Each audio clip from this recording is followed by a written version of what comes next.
Before the fire went out, that's when the best stories were told. Before you settle in, take a moment to like this video and subscribe to the Sleepy Griot. It helps keep these stories alive and brings more authentic African mythology to your nights. And tell me, what time is it where you are right now? Drop it in the comments. I love knowing when and where around the world these stories find you. Welcome. I'm glad you're here with me tonight. Modern science claims a lunar eclipse is just a shadow. Just the Earth passing between the Sun and the Moon. Just astronomy. Just physics. Just natural phenomena that can be predicted, calculated, understood. But they have never stood on a Nigerian pier at midnight. Have never watched the moon begin to darken over the Atlantic. Have never felt the silence that falls over the water. Have never seen what happens when the shadow touches the coast.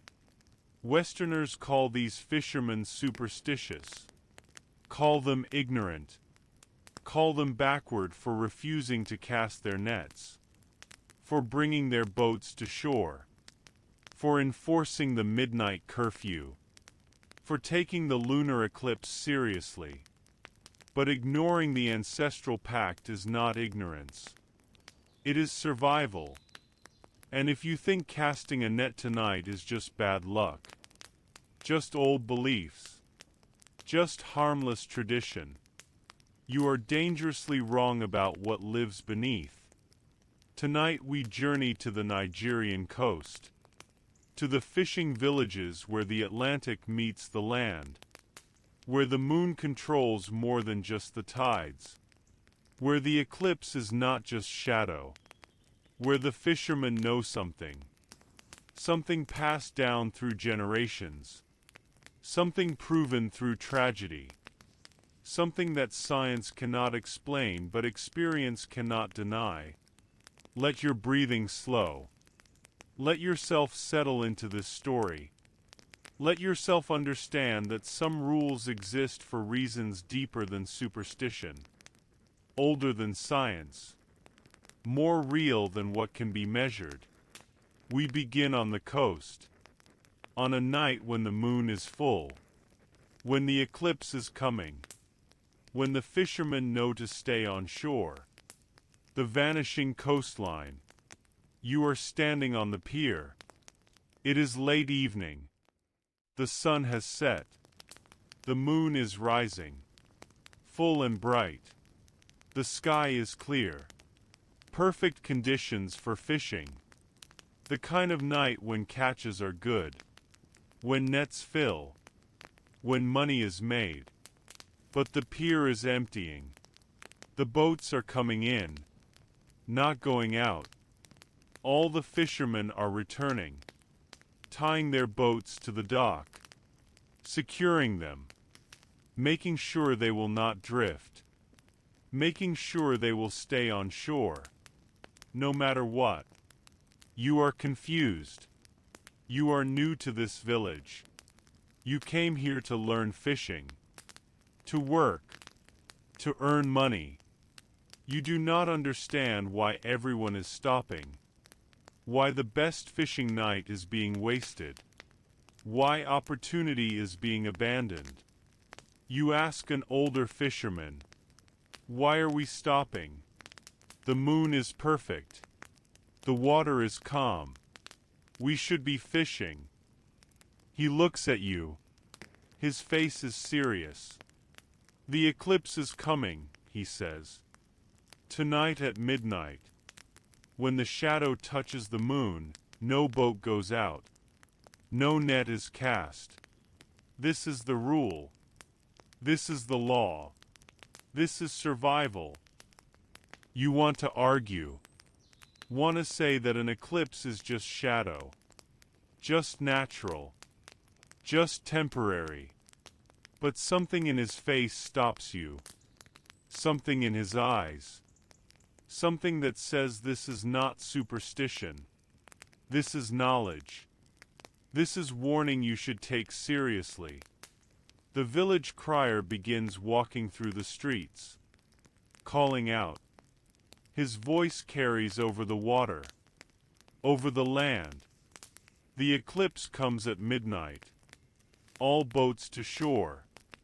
All nets to be stored. The curfew begins. No one on the water. No one near the shore. This is the ancestral command. This is the protection. Obey and live. You watch as the entire fishing community responds. Every single person, young and old, experienced and new, everyone obeys. Everyone brings their boats in. Everyone secures their equipment. Everyone moves away from the water's edge. The market that usually operates late into the night closes early. The fish sellers pack up. The buyers go home. The docks empty completely. Within an hour, the bustling waterfront is silent. Abandoned. Everyone has retreated inland. Away from the shore. Away from what is coming. You notice something else. The usual sounds of the coast are changing. The seabirds that normally call through the night have gone quiet. The waves that usually crash against the pier are gentler, softer, almost hesitant. The water itself seems different, less alive, more still, as if waiting, as if holding its breath. The moon continues to rise, bright, beautiful, illuminating everything. The water looks perfect for fishing. The conditions are ideal. Everything about the night says this is when fishermen should be working, should be out on the water, should be casting nets. But no one is. The entire village is inside, behind closed doors, staying away from windows that face the ocean, staying away from the water, staying safe. An elder sits with you in his home, away from the coast. He sees your confusion, your frustration, your desire to understand why this valuable fishing time is being wasted. You think we are foolish, he says gently. You think we are afraid of nothing. You think an eclipse is just shadow on the moon. Just something that happens. Just nature doing what nature does. You nod. This is exactly what you think.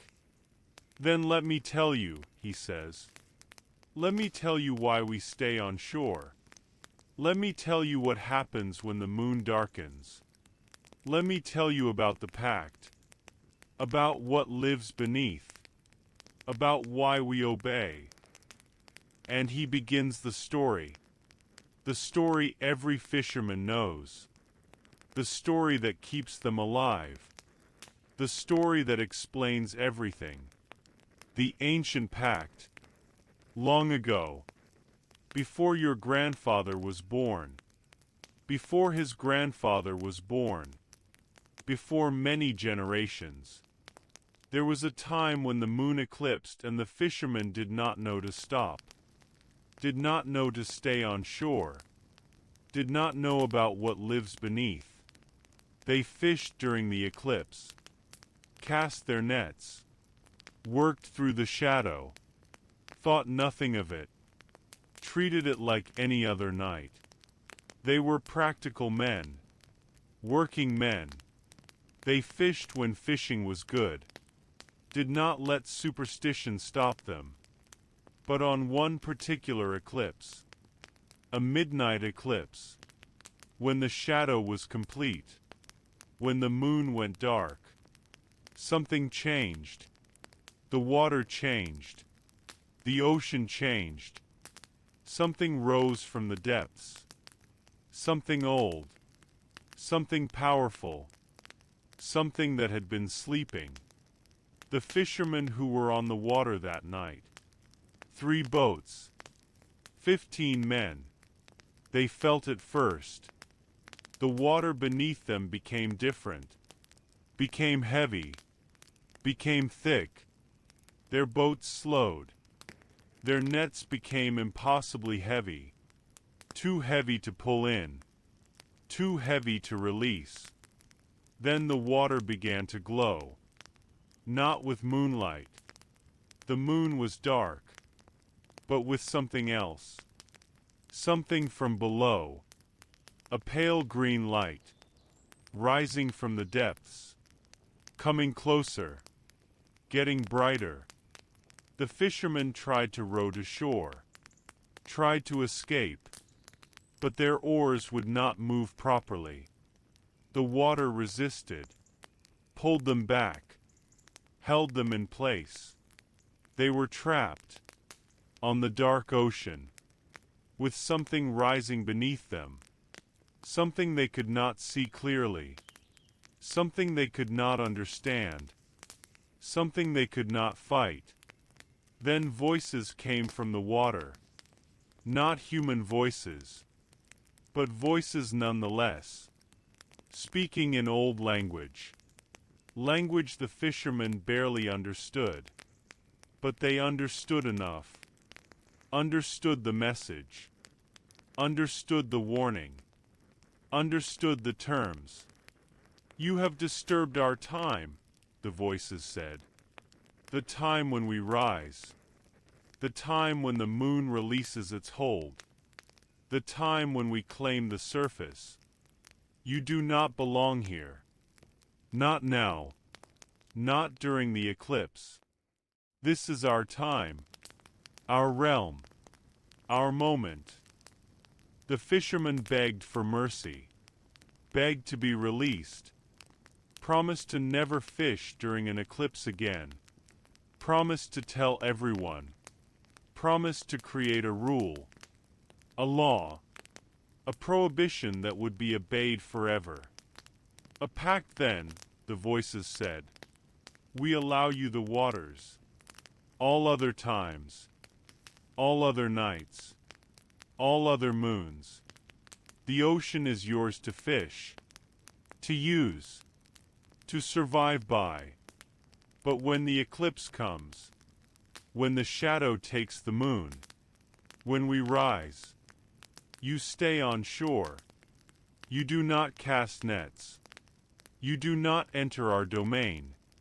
You respect our time, and we will respect yours."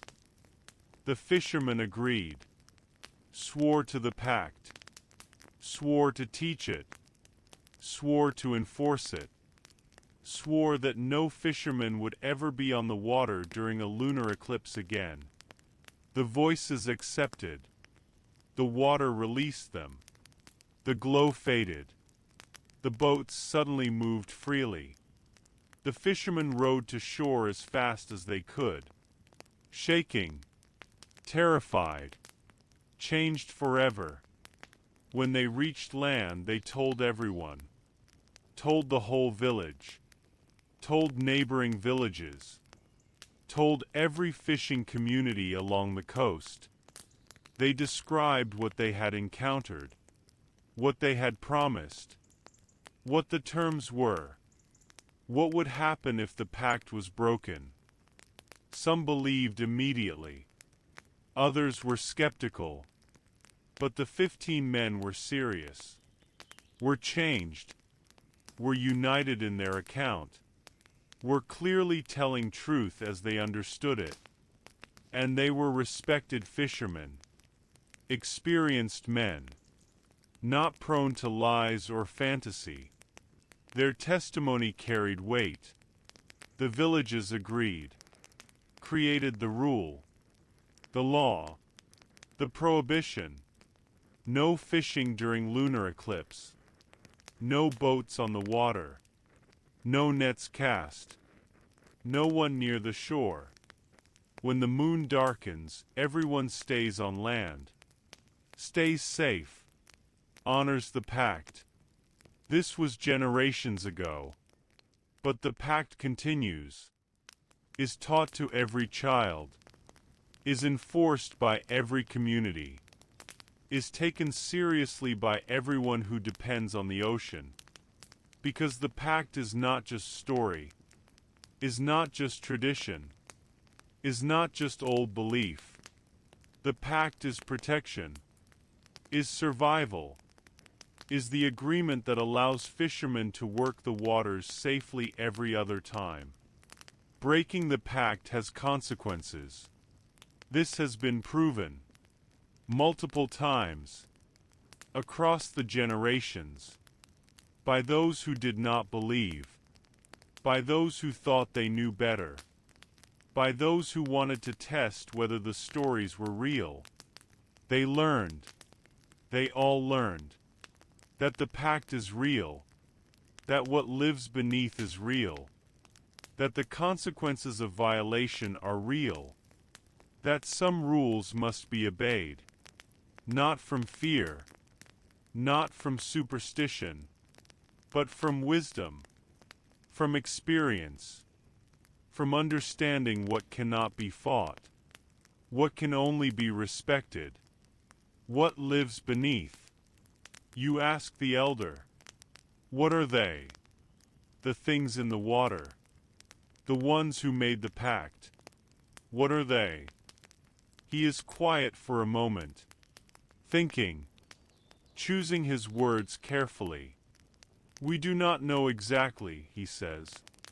We call them the deep ones, the eclipse spirits, the shadow dwellers. Different names in different villages, but they are the same beings, the same presence, the same power. He continues, they are old, older than our oldest stories. They were in the ocean before humans came to this coast, before our ancestors built villages here, before fishing began. They have always been here. In the deep water, in the dark places, where the light does not reach, where the ocean is cold and pressured and strange. You listen carefully, trying to understand, trying to imagine what he is describing. Most of the time they stay deep, stay in their realm, stay where they belong. The moon holds them there somehow. The moon's light keeps them down, keeps them in the depths, keeps them separate from our world. We do not understand how. We only know that it does. He pauses, takes a breath. But during the eclipse, when the moon goes dark, when its light fails, when the shadow covers it completely, the hold releases. The barrier weakens. The deep ones rise. They come to the surface. They claim the water. They exist in our realm for those hours, until the moon's light returns, until the eclipse ends, until they must descend again. You ask another question. Have people seen them? Do we know what they look like? The elder nods slowly. Some have seen them. Those who violated the pact. Those who were on the water during the eclipse. Those who survived to tell about it. Their descriptions vary, but certain things are consistent. He counts on his fingers. They glow with pale green light. They are large, much larger than humans. They move in the water in ways fish do not move, in ways nothing natural moves. They speak, not with mouths we can see, but their voices come from the water itself, from everywhere and nowhere. Some describe them as having many limbs, like octopus but not octopus. Some say they are serpent-like, long and undulating. Some say they shift, change form, cannot be fully seen, cannot be fully understood. The mind cannot quite grasp what the eyes are seeing. He leans closer. But all agree on one thing. They are intelligent. Very intelligent. They understand humans. Understand our language. Understand our needs. This is why the pact works. They are not mindless creatures. They are beings. Beings with their own purposes. Their own realm. Their own time. They made an agreement with us. And they expect it to be honored. You feel a chill. Despite the warm night. Despite being far from the water. The description is unsettling. The idea that such things exist.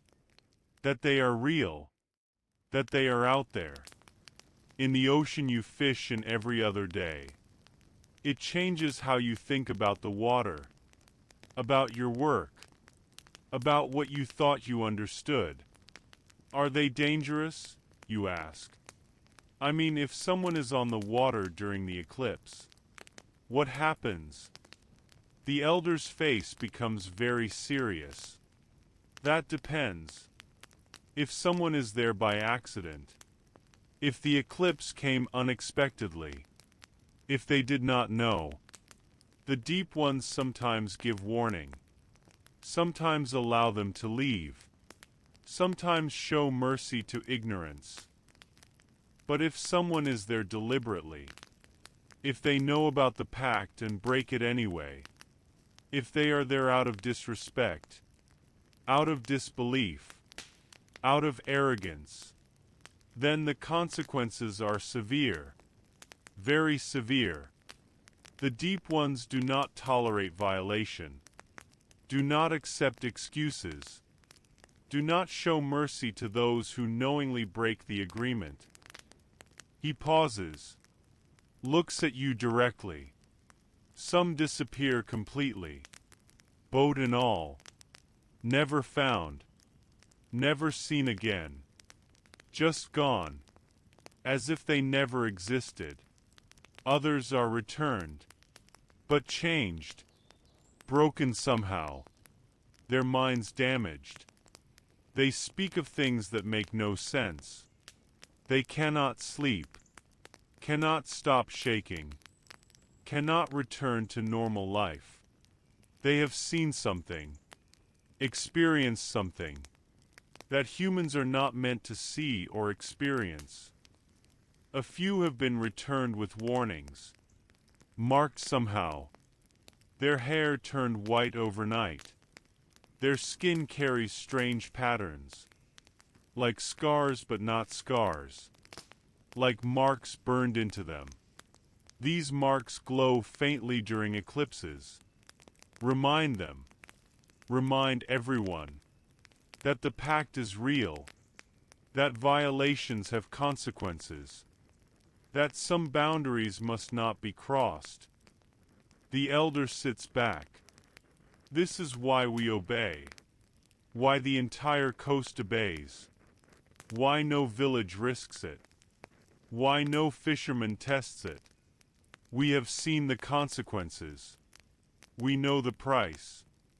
We understand that the pact protects us, allows us to fish safely every other time, allows us to use the ocean, to feed our families, to survive. The price of this is simple. Stay on shore during the eclipse. Respect their time. Honor the agreement.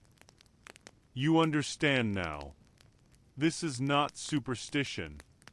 This is not ignorance. This is practical wisdom, passed down because it works, because it keeps people safe, because the alternative is disaster. Outside, the moon continues to rise. The time approaches. The eclipse will come soon, and you are grateful to be on land, behind walls, away from the water, away from what is rising, away from what claims the surface when the moon goes dark. The warning signs. As midnight approaches, you notice more changes. Subtle things. Things you would have missed if you were not paying attention. Things that confirm what the elder told you. Things that prove the stories are not just stories. The marine life behaves strangely. The fish that usually jump and splash near the shore have disappeared. The water is completely still. No movement. No life visible. As if everything with sense has fled. Has gone deep or gone away. Anything that can move has moved. Anything that can hide has hidden. The crabs that usually scuttle along the beach at night are absent. The tide pools that normally teem with small creatures are empty. Even the insects that hover over the water are gone. The entire ecosystem is responding, reacting to something, preparing for something, avoiding something. The silence is complete, unnatural. The ocean is never this quiet, never this still. Always there are sounds, waves, birds, movement, life. But now there is nothing. Just silence. Heavy silence. Waiting silence. The kind of silence that makes you hold your breath. That makes you afraid to make noise. That feels like it should not be disturbed. The temperature changes. The air becomes cooler. Not much, but noticeably. The warmth of the day fades faster than it should. Becomes chill. Becomes uncomfortable. You put on a jacket. Others do the same. Everyone feels it. Everyone notices. This is part of the eclipse. Part of what happens. Part of the warning. The elder points to the water. Watch, he says. Watch the surface. You will see. You watch. At first you see nothing. Just dark water. Just stillness. But then you notice. The water is changing color. Becoming darker. But not from lack of light. From something else. From something beneath. The water is becoming black. Deep black. Unnaturally black. As if something is rising. Something is displacing the normal water. Something is changing the ocean itself. They are coming, the elder says quietly. Coming to the surface. Coming to claim their time. See how the water changes. That is them. That is their presence. That is proof that the stories are true. That the pact is real. That we are right to stay on shore. The moon is high now. Full. Bright. But you can see the shadow beginning. The edge of the Earth's shadow touching the moon. The eclipse is starting.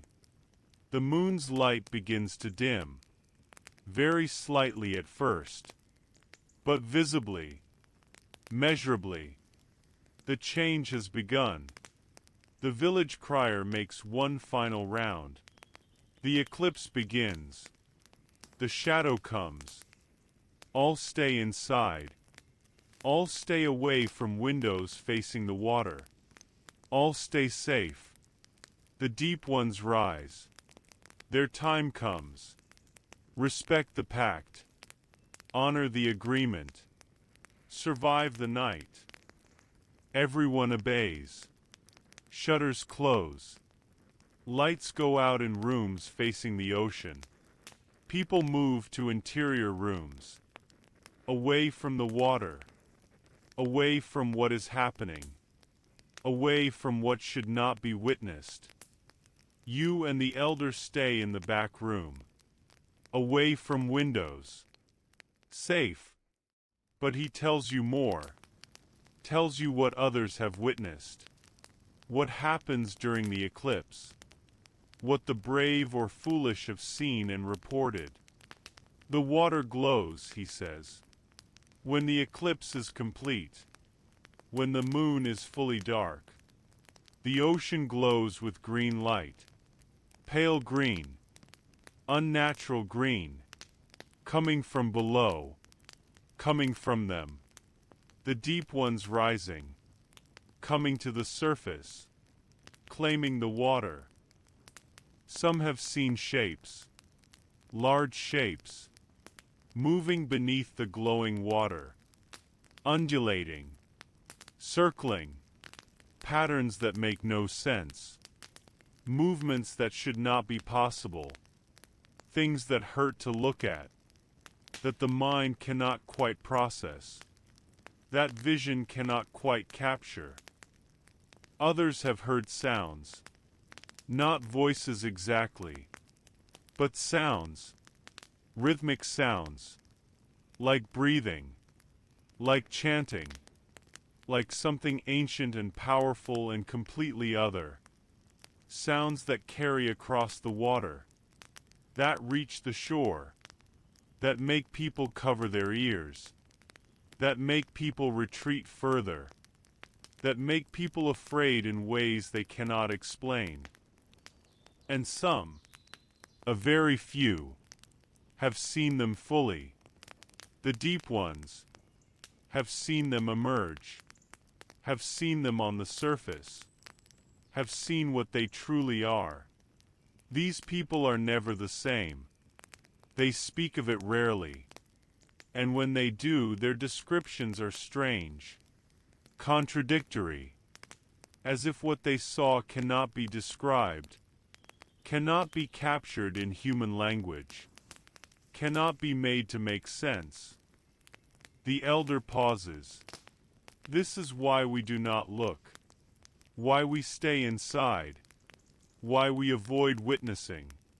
Even if you believe, even if you understand, even if you respect the pact, seeing them is dangerous, changes you, damages something in the mind.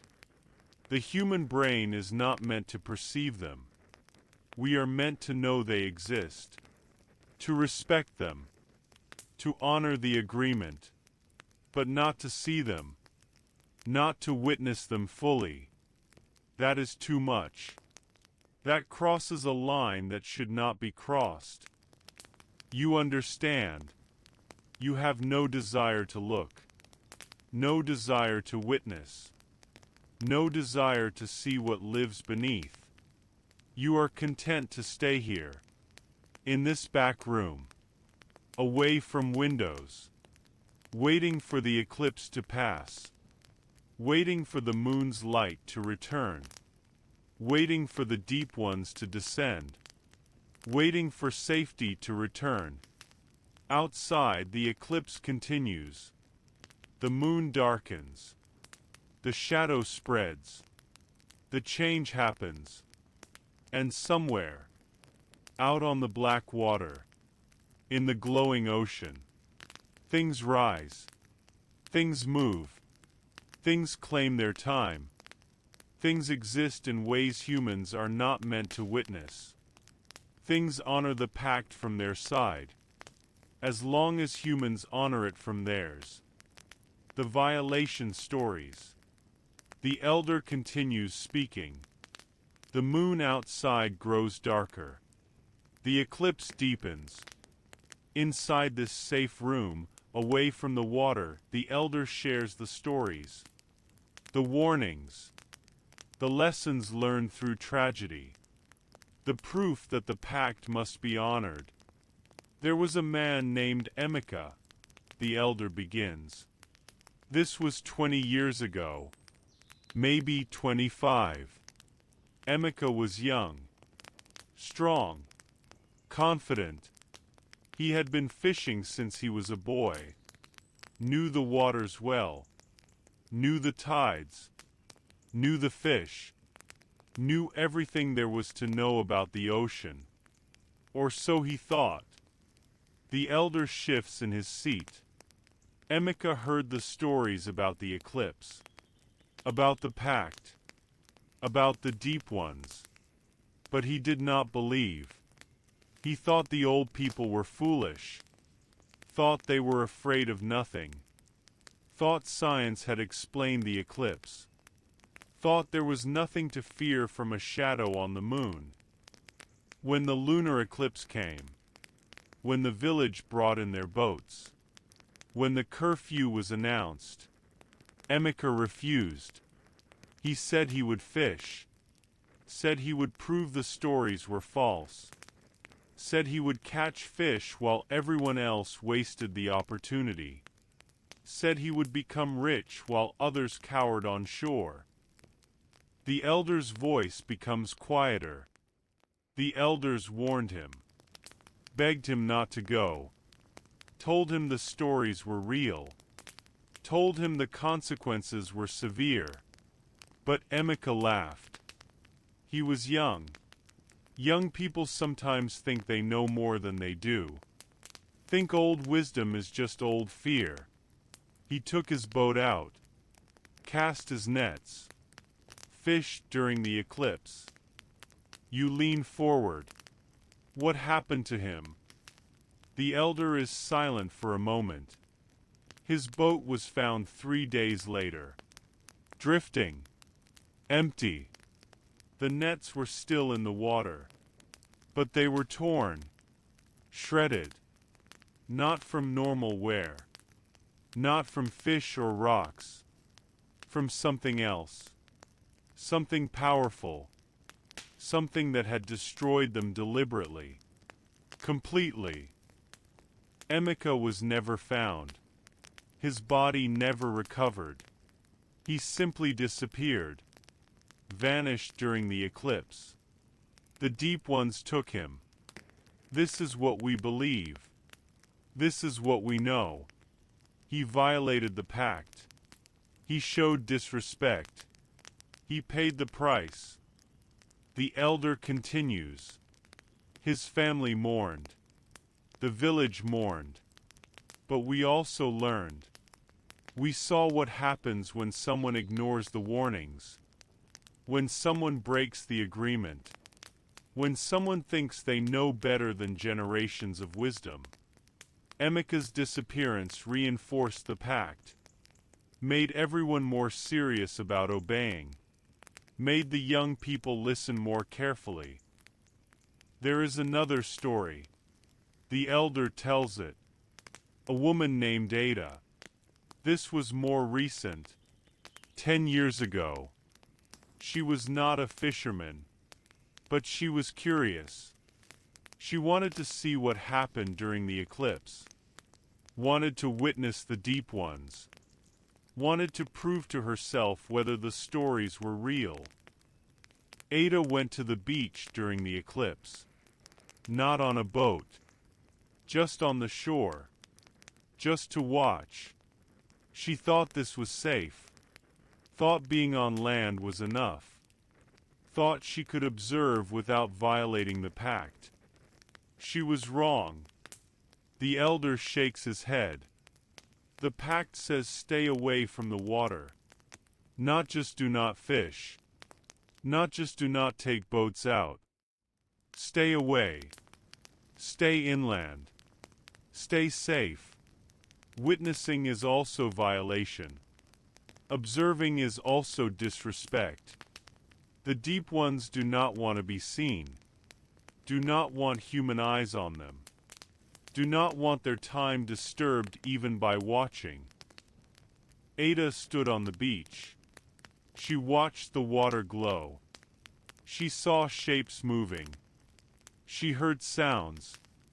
She witnessed what she should not have witnessed. And the deep ones noticed. Noticed her watching. Noticed her presence. Noticed her violation. You feel chills.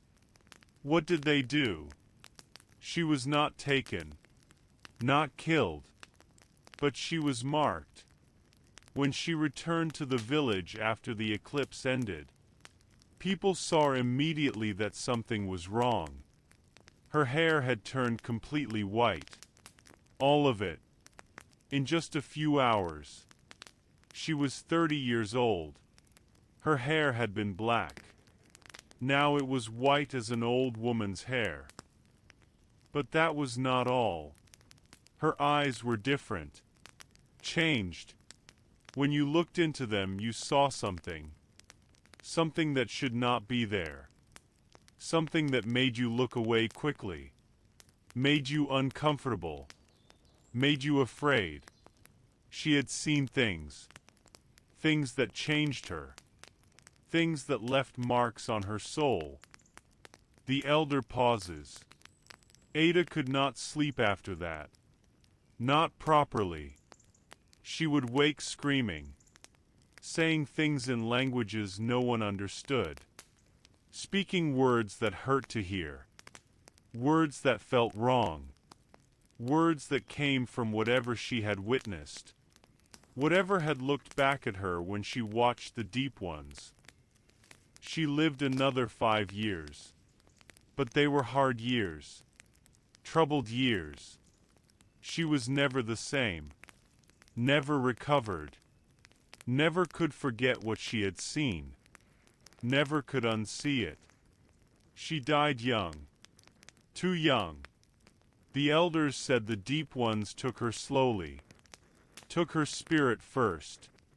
Then her mind. Then finally her body.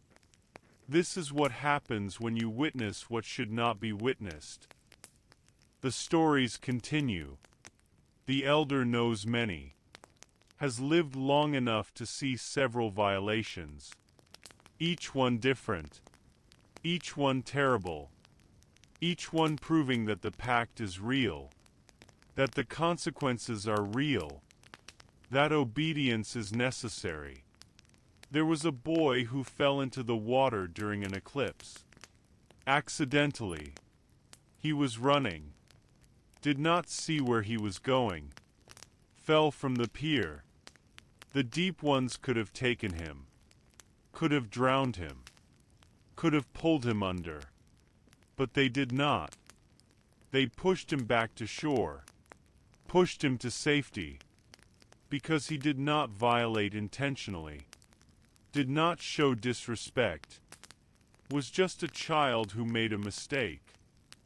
This shows they are not evil. Not cruel. They understand accidents. Understand ignorance. Understand mistakes. What they do not accept is deliberate violation. Knowing disrespect. Arrogant testing of the pact. That is when they respond. That is when consequences come. That is when people disappear or are marked or are broken. The elder looks at you seriously. This is why we teach the young. Why we tell the stories. Why we enforce the curfew. Not from cruelty. Not from wanting to control people. From protection. From love. From wanting everyone to survive. The pact works. The agreement protects us. As long as we honor it. As long as we obey. As long as we respect what lives beneath. The eclipse at its peak. Outside, the moon has gone dark. The eclipse is complete. The shadow covers the entire moon. The night is darker than it has any right to be. The stars seem brighter. The ocean seems blacker. Everything has changed. The elder stands. Goes to the window that faces inland. Not the one facing the water. That one remains shuttered. Remains covered.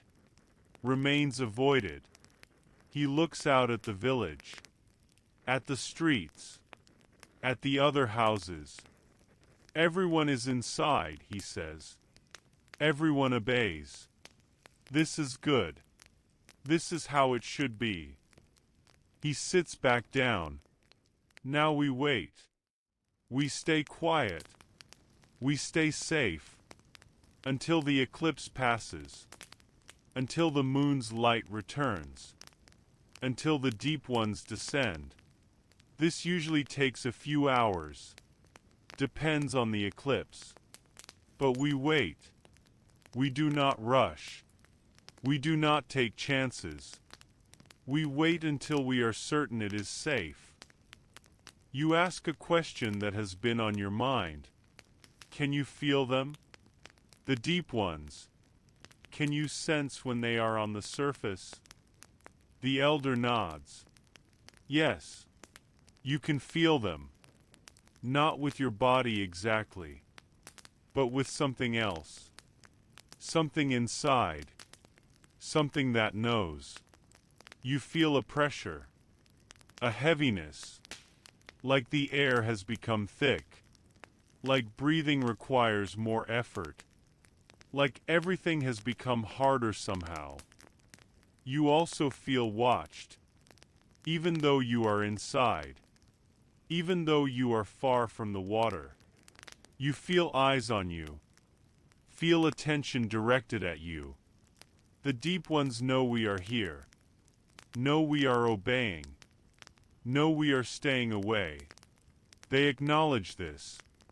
They notice. This is part of the pact. We respect them. They respect us. We stay separate. We stay in our proper places. The elder continues. Some people have stronger sensitivity.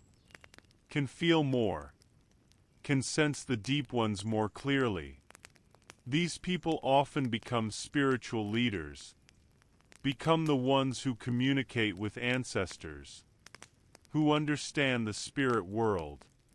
Who bridge the physical and the spiritual. They feel the eclipse more intensely. Feel the deep ones more directly. But they also understand better. Understand why the pact exists. Why it must be maintained. You sit quietly, trying to feel what he describes. And you do feel something. A pressure. A heaviness.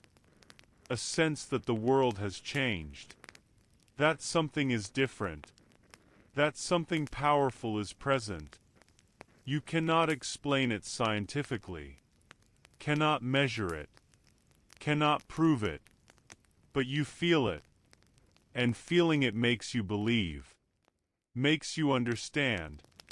Makes you grateful to be inside. To be safe. To be obeying.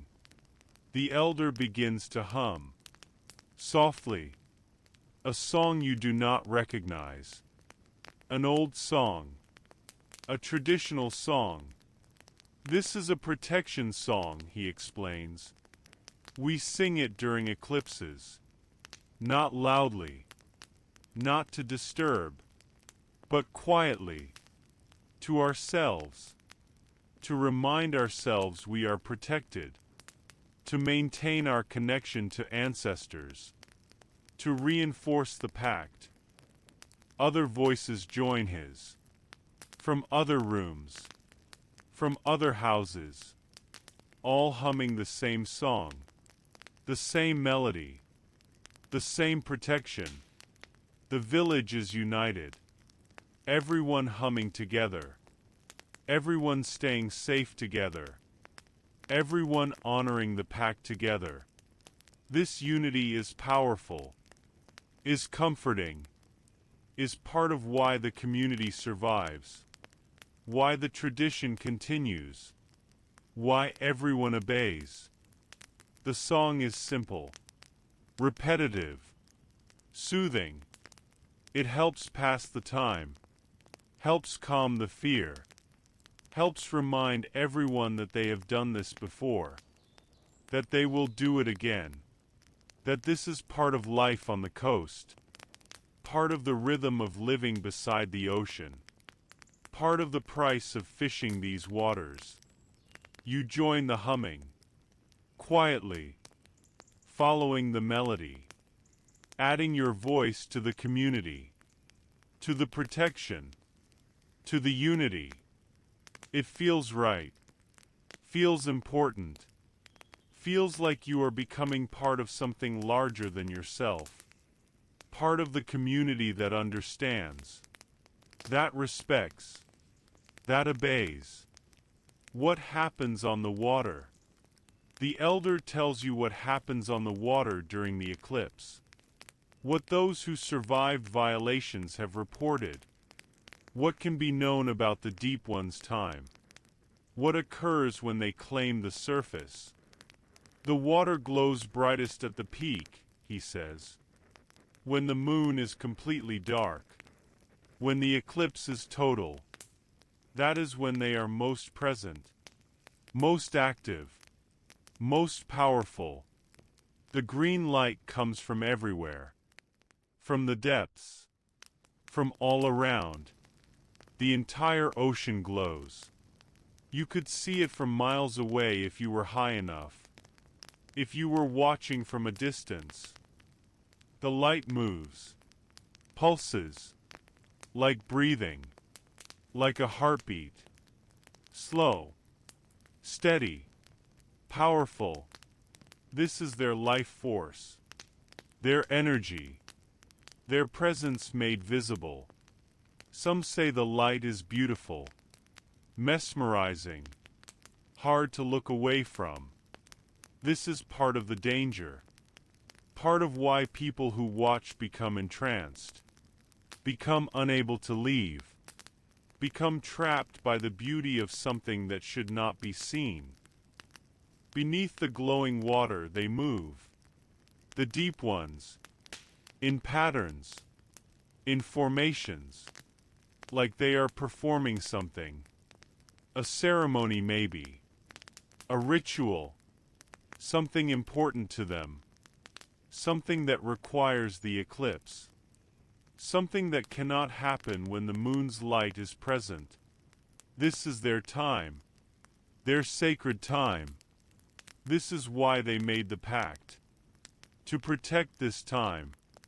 To ensure it remains undisturbed. The elder's voice becomes very quiet. Those who have seen them describe impossibilities. Creatures that are too large to exist.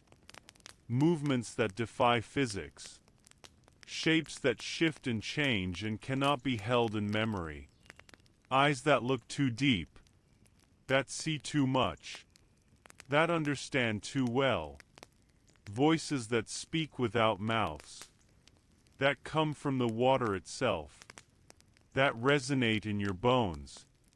In your skull. In your soul. They describe feeling pulled. Called.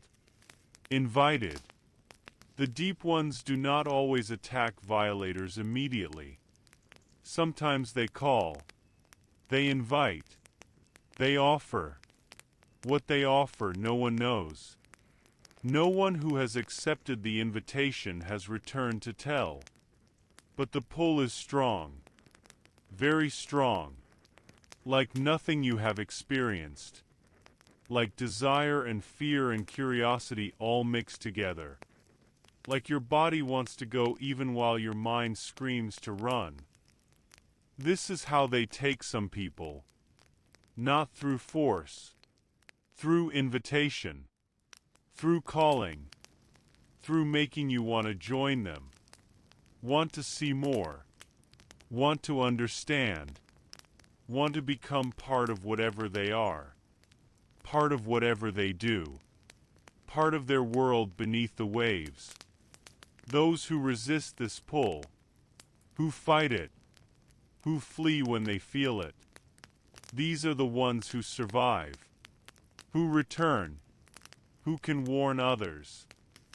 You ask another question. Do they speak to humans? Do they communicate? Sometimes, the elder says. When the pact was made. They spoke. They made their terms clear. They explained what they wanted. What they would accept. What they would not tolerate. Since then they have spoken rarely. Usually only when there is violation. When someone breaks the agreement. Then they speak. They remind. They warn, or they punish. Their language is old, very old, older than any human language. But somehow it is understandable. The words make sense even when they should not. The meaning comes through even when the sounds are strange. This is part of their power, part of what they are. They can make themselves understood when they choose to, can communicate when they want to. But mostly they remain silent. They do their ceremony. They claim their time. They exist on the surface for those hours. Then when the eclipse ends, when the moon's light returns, they descend. They return to the depths. They release the water. They allow fishing to resume. They honor the pact from their side, as long as we honor it from ours. The elder looks toward the shuttered window, toward the ocean beyond. They are there now, right now, moving in the glowing water, performing whatever they perform, existing in ways we cannot understand. This is happening, right now, just beyond these walls, just across the shore. Real, present, powerful. This is why we stay inside, why we wait, why we obey. The community enforcement. You ask the elder how the community ensures everyone obeys, how they make sure no one violates the pact, how they maintain the curfew across generations, across new arrivals, across skeptics. Education starts young, the elder explains. Children learn the stories before they learn to fish. They know about the eclipse, about the deep ones, about the pact, before they ever go on a boat, before they ever cast a net. This is deliberate. This is important. The knowledge must come first, must be deep, must be unquestionable. The stories are told regularly, not just when eclipse is coming, but throughout the year. In school, in home, in community gatherings. The elders tell them. The parents tell them. Everyone reinforces them. The children grow up knowing, understanding, believing. By the time they are old enough to fish, the rules are already part of them, part of how they think, part of what they know is true. When a lunar eclipse is predicted, the entire community prepares, days in advance. The village crier announces it. The elders meet. They plan. They make sure everyone knows. They make sure everyone is ready. They make sure no one is confused about the date, about the time, about what is required. On the day of the eclipse, the crier walks through the village multiple times. Morning, afternoon, evening, reminding, announcing, making sure everyone hears, making sure everyone knows. No one can claim ignorance. No one can say they did not know. The information is everywhere. The warnings are constant. The elder continues. When the evening comes, when boats start coming in, the community watches. We watch each other. We make sure everyone is obeying. We help those who might need help securing their boats. We assist those who might be confused. We guide those who are new. We ensure everyone is safe. If someone resists, if someone wants to stay on the water, if someone does not believe, we intervene, firmly but kindly. We explain. We show them the violation stories. We bring them to elders who can tell from personal knowledge. We do whatever is necessary to convince them, to protect them, to ensure they obey. Sometimes this means physically preventing someone from going out, taking their oars, tying their boat to the dock, blocking their access to the water. We do what must be done, because allowing someone to violate the pact endangers everyone, endangers the agreement, endangers the relationship with the deep ones. We cannot allow that. Will not allow that.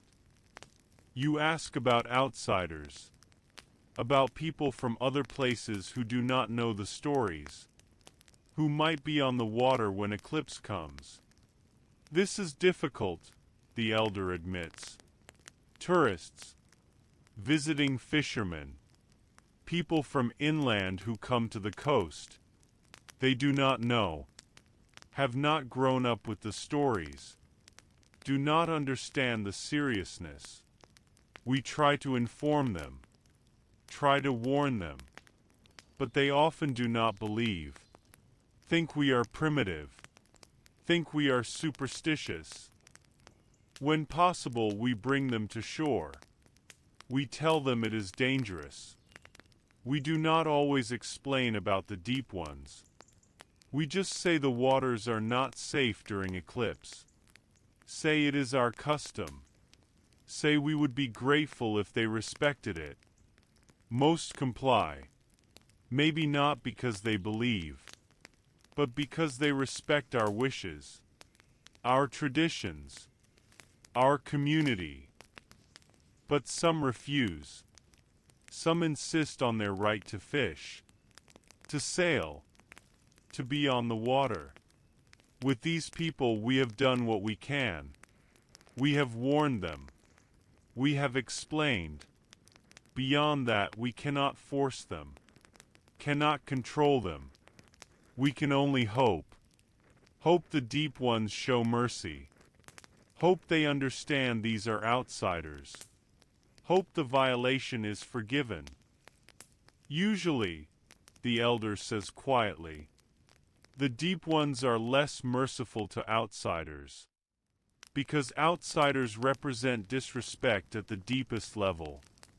They come to our waters, our coast, our territory, and they ignore our knowledge, dismiss our warnings, break our agreements. This is profound disrespect. The deep ones respond accordingly. Several tourists have disappeared during eclipses. Their boats found empty. Their belongings untouched. Just the people gone. Vanished. The authorities investigate. Call it accidents. Call it drowning. Call it whatever they need to call it. But we know. We know what happened. We know they violated. We know the deep ones took them. We tried to warn them. They did not listen. They paid the price. The elder sighs. This is sad. This is tragic. These deaths could be prevented. If people would listen. If people would respect. If people would believe. But the modern world teaches skepticism. Teaches that science explains everything. Teaches that traditional knowledge is superstition. So people die. Unnecessarily. Preventably. Because they will not listen to what they think are primitive beliefs. The turning point. Hours have passed. The eclipse has been total for a long time. But now something changes. You feel it before the elder says anything. The pressure begins to ease. The heaviness starts to lift. The sense of being watched begins to fade. The elder stands, goes to the window, looks out at the sky, The moon is returning, he says. The eclipse is ending. The shadow is moving away. The deep ones are descending. Their time is ending. Soon it will be safe. He remains at the window, watching, waiting, making sure. The village remains quiet. Everyone waiting for the signal, waiting for confirmation that the eclipse has passed completely, that the danger is over, that normal life can resume. More time passes. The elder watches the moon carefully, watches the light return, watches the shadow recede, watches until he is certain, completely certain. Then he nods. It is done. The eclipse has ended. The moon's light is restored. The deep ones have descended. It is safe now. He opens the shutter, the one facing the water, and you see the ocean. Normal ocean. Dark water. No glow. No movement. No signs of what was there just minutes ago. Just normal ocean. Calm. Still. Peaceful. As if nothing happened. As if the last few hours were dream. Were imagination. Were nothing. But they were not nothing. They were real. The eclipse was real. The deep ones were real. The danger was real. And staying inside. Staying safe. Obeying the pact. That was real too. That was necessary. That was survival. The village crier begins his rounds again. The eclipse has passed. The deep ones have descended. The curfew is lifted. You may resume normal activities. The pact has been honored. We are safe. Give thanks. Doors begin to open. People emerge.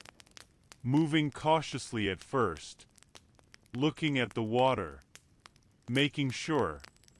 Confirming what the crier said. Confirming what the elder confirmed. That it is truly over. That it is truly safe. Then normal life resumes. Quickly. Efficiently. As if the eclipse was just a brief pause. Just an interruption. People go to their boats. Check them. Make sure nothing was disturbed. Make sure everything is ready for morning fishing. For work. For life. The elder smiles at you. You have experienced your first eclipse. You have obeyed the pact. You are now part of the community. Part of those who know. Part of those who understand. Part of those who will teach the next generation. Welcome. You feel something. Pride maybe. Relief certainly. Gratitude absolutely. You survived. You obeyed. You learned. You are changed. You will never look at the ocean the same way. Will never fish during an eclipse. Will never question the pact. Will never ignore the warnings. You have become a fisherman who knows. Who understands. Who respects. Who will pass this knowledge forward. Who will protect others. Who will maintain the agreement. Who will honor what lies beneath. The spiritual dimension. The next morning you wake early. The sun is rising over the ocean. The water is beautiful. Calm. Normal. Fishing boats are already heading out. Life has resumed. As if last night never happened. As if the eclipse was just another night. But you know better. You know it was not just another night. You know something real happened. Something powerful. something that will stay with you forever. You go to the beach. You want to see the water in daylight. Want to confirm that it is truly normal, that the deep ones have truly descended, that everything has returned to how it should be. An older woman is standing at the water's edge. She is not fishing, just standing, looking at the ocean. You approach her. She turns, smiles gently. You survived your first eclipse, she says. I can see it in your eyes. You understand now. You believe. You nod. I do. I believe. But I have questions. Many questions. She gestures for you to walk with her. You walk along the beach. The sand is cool under your feet. The morning air is fresh. The ocean sparkles in the early light. Everything feels peaceful, safe, good. Ask your questions, she says. I am a spiritual keeper. I maintain the connection between our people and the ancestors. I know the deeper things, the things beyond the stories, the things that explain why the pact exists, why it must be honored, why it will continue forever. You start with the most important question. Why do the deep ones need the eclipse? What are they doing during that time? What is so important that an agreement had to be made? The woman is quiet for a moment, thinking, choosing her words carefully. The deep ones are old, she begins. Older than humans. Older than this coast. Older than memory. They were here first. Long before our ancestors came. Long before fishing began. Long before villages were built. The ocean was theirs. Completely theirs. They ruled it. Lived in it. Owned it in every way. She continues. Then humans came. We settled the coast. We began to fish. We entered their domain. We took from their waters. We disturbed what had been undisturbed for ages beyond counting. This could have led to war, to violence, to the deep ones destroying us, driving us away, reclaiming what was theirs. But they are intelligent, wise. They understood that humans needed the ocean to survive, that we depended on fishing, that we were not trying to conquer them, just trying to live. So they made an agreement. They would share the ocean, allow us to fish, allow us to use their waters, on one condition: during the lunar eclipse, during their sacred time, we must leave, must stay away, must give them the surface completely. This is when they perform their ceremony, their ritual, their connection to whatever powers govern them. This is their time, their sacred time, their time that must not be disturbed, must not be witnessed, must not be violated. You ask what ceremony, what ritual, what are they doing? The woman shakes her head. We do not know exactly. It is not for us to know. It is their mystery, their sacred practice, their connection to forces we cannot understand. What we know is that it requires the eclipse, requires the moon to be dark, requires the surface to be theirs alone. Beyond that we do not need to know, should not try to know, must accept the mystery and respect it. She looks at you seriously. This is part of the pact.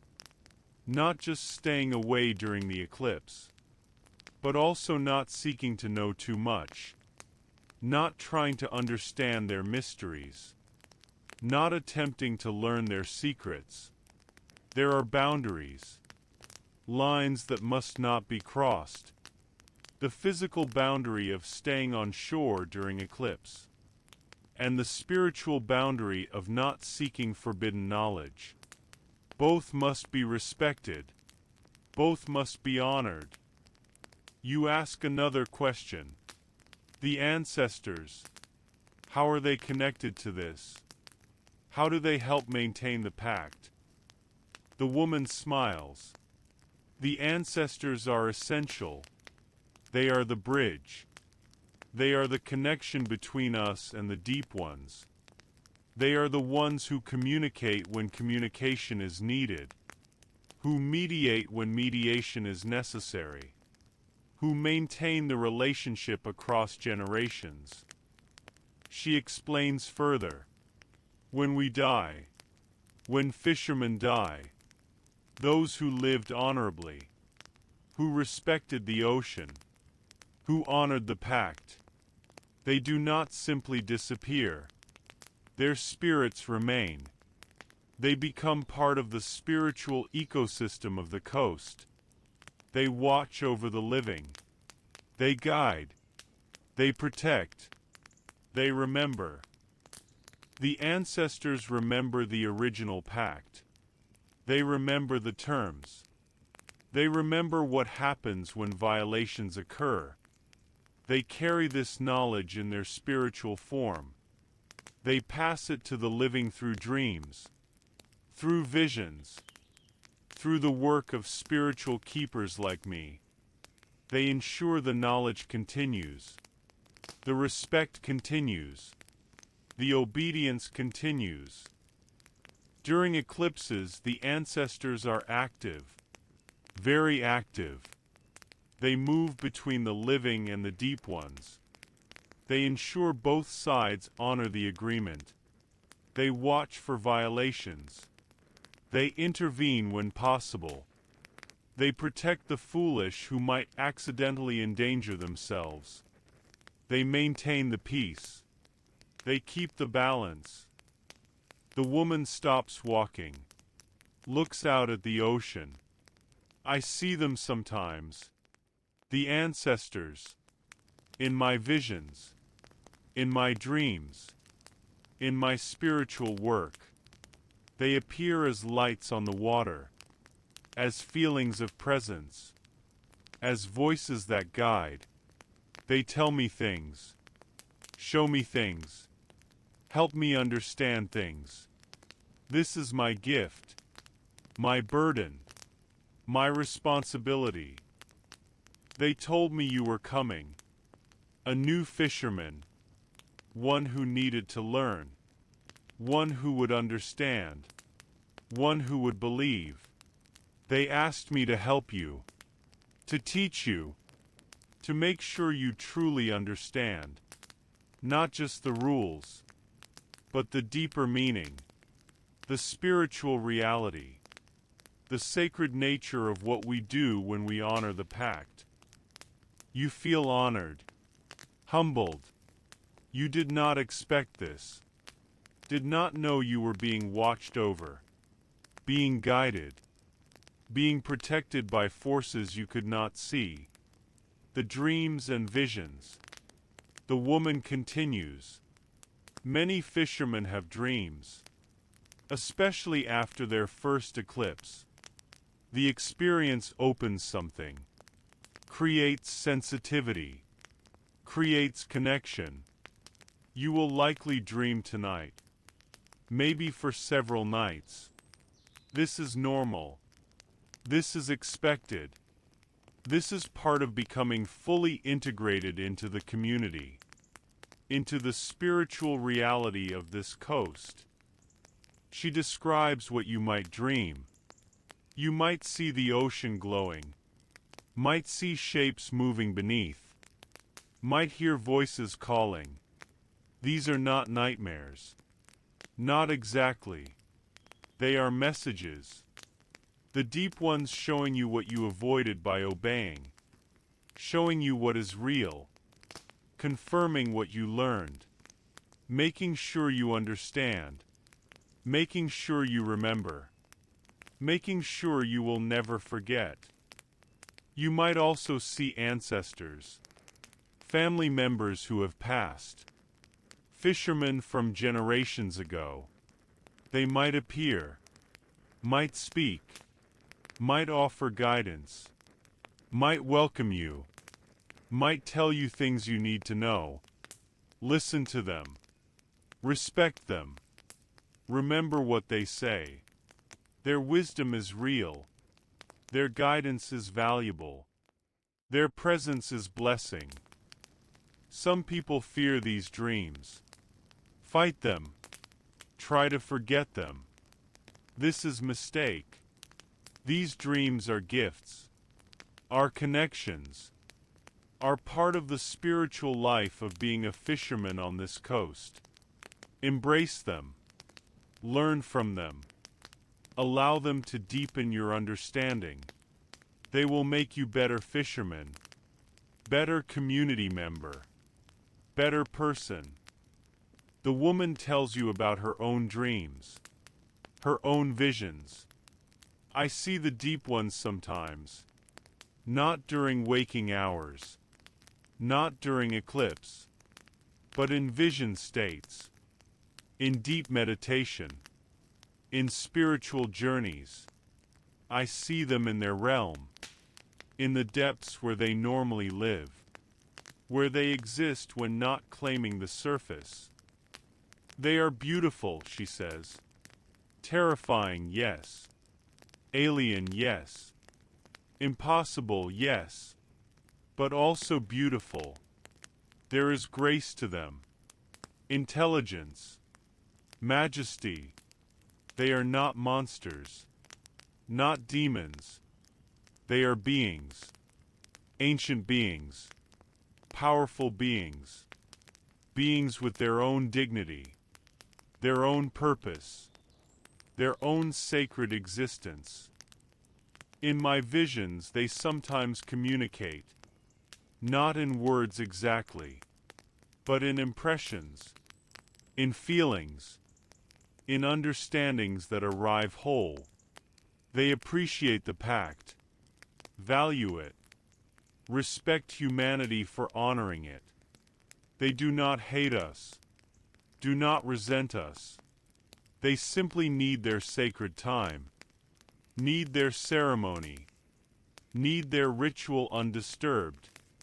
As long as we provide this, they allow us everything else. The entire ocean, all the other times, all the fishing we need.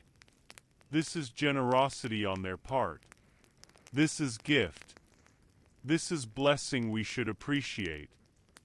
You ask if they are dangerous, if the punishment of violators means they are cruel. They are not cruel, the woman says firmly. They are just. They enforce boundaries.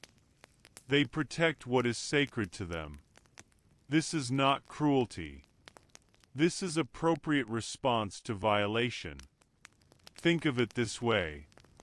If someone came into your home, into your sacred space, during your prayers, during your private moments, during your important ceremonies, refused to leave when asked, mocked your requests, disrespected your boundaries, how would you respond? She continues. The deep ones respond as we would respond. They remove the violators. They protect their sacred time. They enforce the agreement that allows peace. This is not evil. This is defense of what matters. Defense of what is sacred. Defense of boundaries that must be maintained. The pact works because both sides honor it. We stay away during eclipse. They allow us the ocean all other times. We do not seek to understand their mysteries. They do not interfere with our fishing. We respect their boundaries. They respect ours. This is perfect agreement. This is perfect balance. This is how different beings can share space, can coexist, can live in peace. The role of the spiritual keepers. You ask the woman about her role, about what spiritual keepers do, how they maintain the connection, how they help the community. We are intermediaries, she explains. We stand between the physical and spiritual, between the living and the dead, between humans and the deep ones. We translate, we communicate, we explain, we guide. This is our calling, our purpose, our service. She describes her training. I was chosen young. The ancestors came to me in dreams, showed me I had the gift, the sensitivity, the ability to perceive what others cannot perceive. I was frightened at first, did not want this responsibility, but the elders helped me, trained me, taught me how to use the gift, how to control it, how to serve with it. I learned to enter trance states, to journey spiritually, to communicate with ancestors, to perceive the deep ones from safe distance, to understand the spiritual ecology of the coast, to see the connections between all things, to know what is healthy and what is not, to identify problems before they become disasters, to guide the community toward right relationship with all the forces that surround us. When eclipse is coming, I prepare the community spiritually. I perform ceremonies. I make offerings to the ancestors. I ask them to protect us during the eclipse, to watch over us, to ensure no one violates accidentally, to intervene if someone becomes confused or foolish. The ancestors respond. They provide protection. They help maintain the pact. After eclipse, I check the spiritual environment. I make sure the deep ones truly descended. Make sure no lingering presence remains. Make sure it is truly safe to resume fishing. Usually everything is fine. The pact was honored. Everything is normal. But occasionally I sense problems. Sense disturbances. Sense that something is not quite right. She tells you about such a time. 3 years ago, after an eclipse, I sensed disturbance. The spiritual atmosphere was wrong. Heavy. Troubled. I investigated. Discovered that a tourist boat had been on the water during the eclipse, far from our village. The people did not know, did not understand, but they violated nonetheless. And the deep ones were aware, were disturbed, were considering action. I performed extensive ceremonies, made large offerings, communicated with the ancestors, asked them to intercede, explained that the violation was ignorance, not disrespect, not deliberate, just ignorance. The ancestors took this message to the deep ones, mediated, explained. Eventually the deep ones accepted, forgave the violation, released their displeasure. The spiritual atmosphere cleared. Peace was restored. But it took work, much work, many offerings, many ceremonies, many prayers. This is why we try so hard to inform everyone, to warn tourists, to spread knowledge, because even accidental violations create problems, create disturbances, create work that must be done to restore balance. Prevention is better, is easier, is kinder to everyone. The woman stops walking, turns to face you fully. You have a choice now. You can be ordinary fisherman, one who knows the pact, who obeys the rules, who fishes safely. This is good. This is enough. Most fishermen take this path. They learn the basics. They obey. They survive. They prosper. This is honorable path. Or you can go deeper, can develop your spiritual sensitivity, can learn to perceive more, can potentially become spiritual keeper yourself, can serve the community in this way. Not everyone can do this. The gift must be there, must be recognized, must be developed. But if you have it, if you are called, the path is open. She looks at you carefully, studying you, reading you. I sense potential in you, sense sensitivity, sense the gift beginning. The eclipse opened something, created connection. You will have dreams, will have experiences. How you respond to them will determine your path. If you wish to explore this, if you wish to develop this, I will help, will teach, will guide. The choice is yours. You are surprised, honored, uncertain. You came here to be fishermen, to earn money, to live simply. Now you are being offered something else, something deeper, something more demanding but also more meaningful. You tell her you need time to think, to consider, to understand what is being offered. She smiles. Of course. This is not decision to make quickly. Take your time. The gift will not disappear. The ancestors are patient. They will wait. They will guide you whether you pursue this path or not. They want you to be safe, to be happy, to serve in whatever way is right for you. There is no pressure, no rush, just opportunity, if and when you are ready. The scientific challenge. Later that day, a young man arrives in the village. He is from the city, from the university. He is a marine biologist.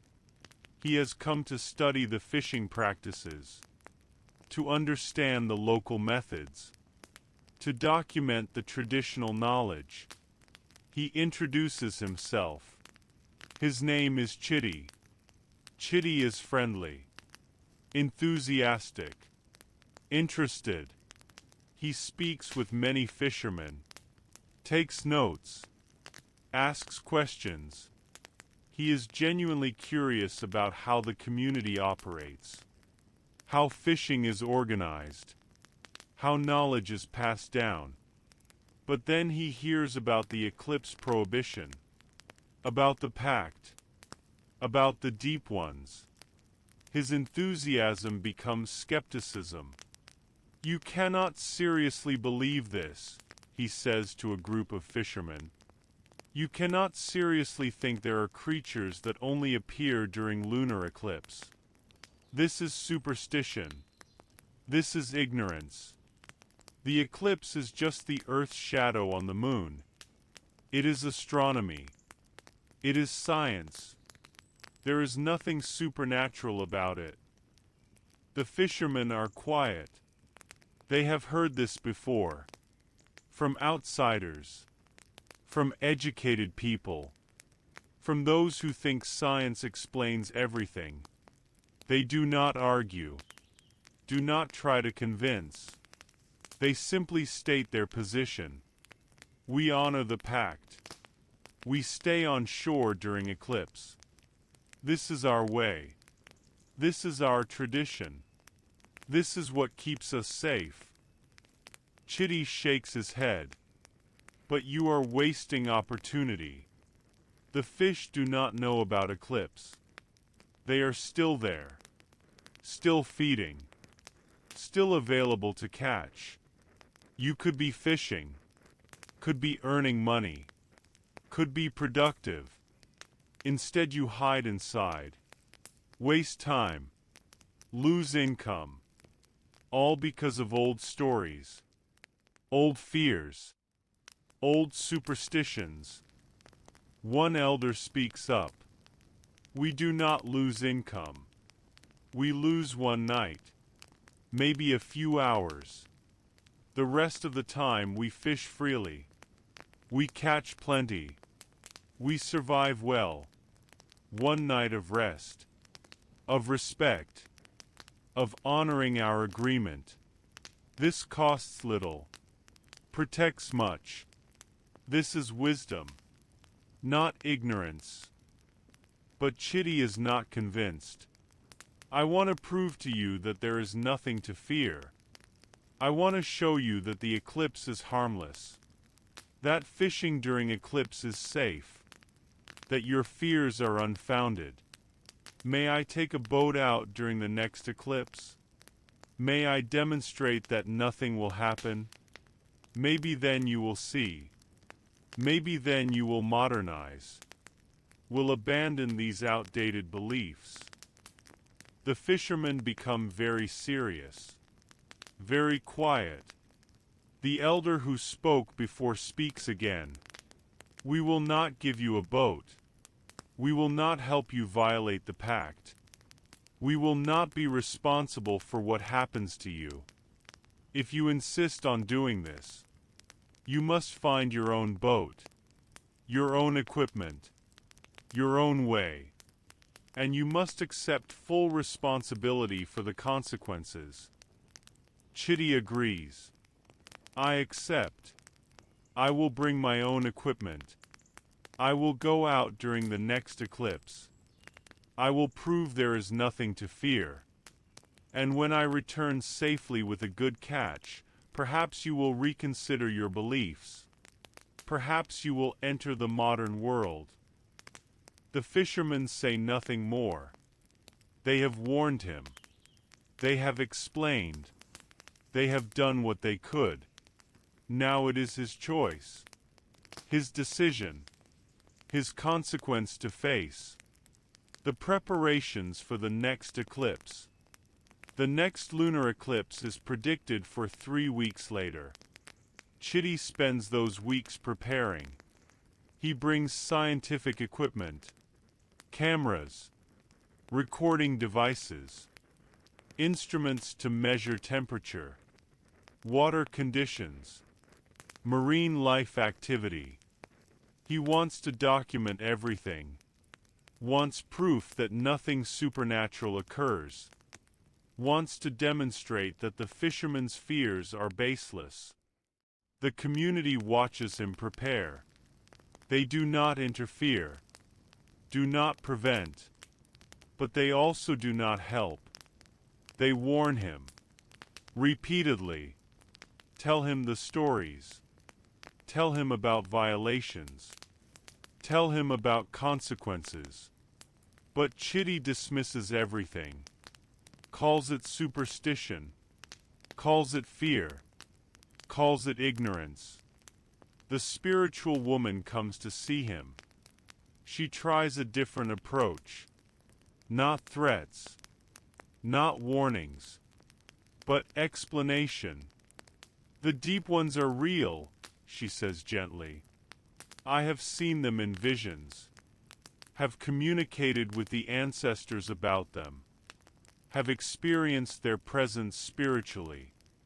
I tell you this not to frighten you, but to protect you. What you plan is dangerous, not because we say it is, but because it truly is. Chitty is polite but dismissive. I respect your beliefs. I understand they are important to you. but I cannot accept them as fact. I need evidence. I need proof. I need scientific verification. Until I have that, I cannot believe in supernatural creatures, in spirits, in mystical agreements. I am sorry, but this is who I am. This is how I think. The woman is sad. Evidence will come, but by then it may be too late. The deep ones do not reveal themselves for proof, for demonstration, for scientific study. They reveal themselves as consequence, as enforcement, as punishment for violation. The evidence you seek may cost you everything. Is this truly worth it? Is proving a point truly more important than your life, your safety, your future? Chitty hesitates. For a moment you see doubt in his eyes, see fear, see uncertainty. But then he hardens, returns to his convictions. I will be fine. I will go out during the eclipse. I will return safely. I will have my proof. And hopefully I will help free this community from unnecessary fear, from limiting beliefs, from superstitions that hold them back. The woman says nothing more. She has tried. She has explained. She has offered what she could. Now she can only pray. Pray to the ancestors. Pray for mercy. Pray that the deep ones will understand, will forgive, will show compassion to someone who does not know better, who does not understand, who is violating from ignorance rather than malice. But she is not hopeful. She knows the deep ones, knows their nature, knows they do not accept excuses, do not forgive deliberate violations. And Chitty's violation will be deliberate, will be knowing, will be arrogant. He has been warned, has been told, has been given every opportunity to reconsider. If he goes forward, if he violates, the consequences will be his own, will be deserved, will be unavoidable. The night of Chitty's violation. The night comes. The lunar eclipse is predicted to begin at 11 o'clock, to reach totality at midnight. The moon rises full and bright. The water is calm. The conditions are perfect. Everything seems normal, peaceful, safe. But the village knows better. The village prepares. Boats are brought to shore. Nets are stored. Shutters are closed. The curfew is announced. The village crier walks the streets. The eclipse comes tonight. All must stay inside. All must honor the pact. The deep ones will rise. Stay safe. Stay on land. Obey the agreement. Everyone obeys. Except Chitty. He has his equipment ready. His small boat is prepared. His cameras are charged. His recording devices are set. He is determined. He is confident. He is certain he will prove the fisherman wrong. Will show there is nothing to fear. Will demonstrate that science explains everything. You watch him prepare. You want to stop him. Want to beg him not to go. But you know he will not listen. Will not believe. Will not be convinced. So you can only watch.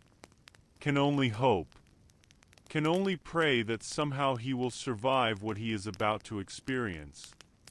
Chitty pushes his boat into the water. The fishermen on shore watch silently. Some shake their heads.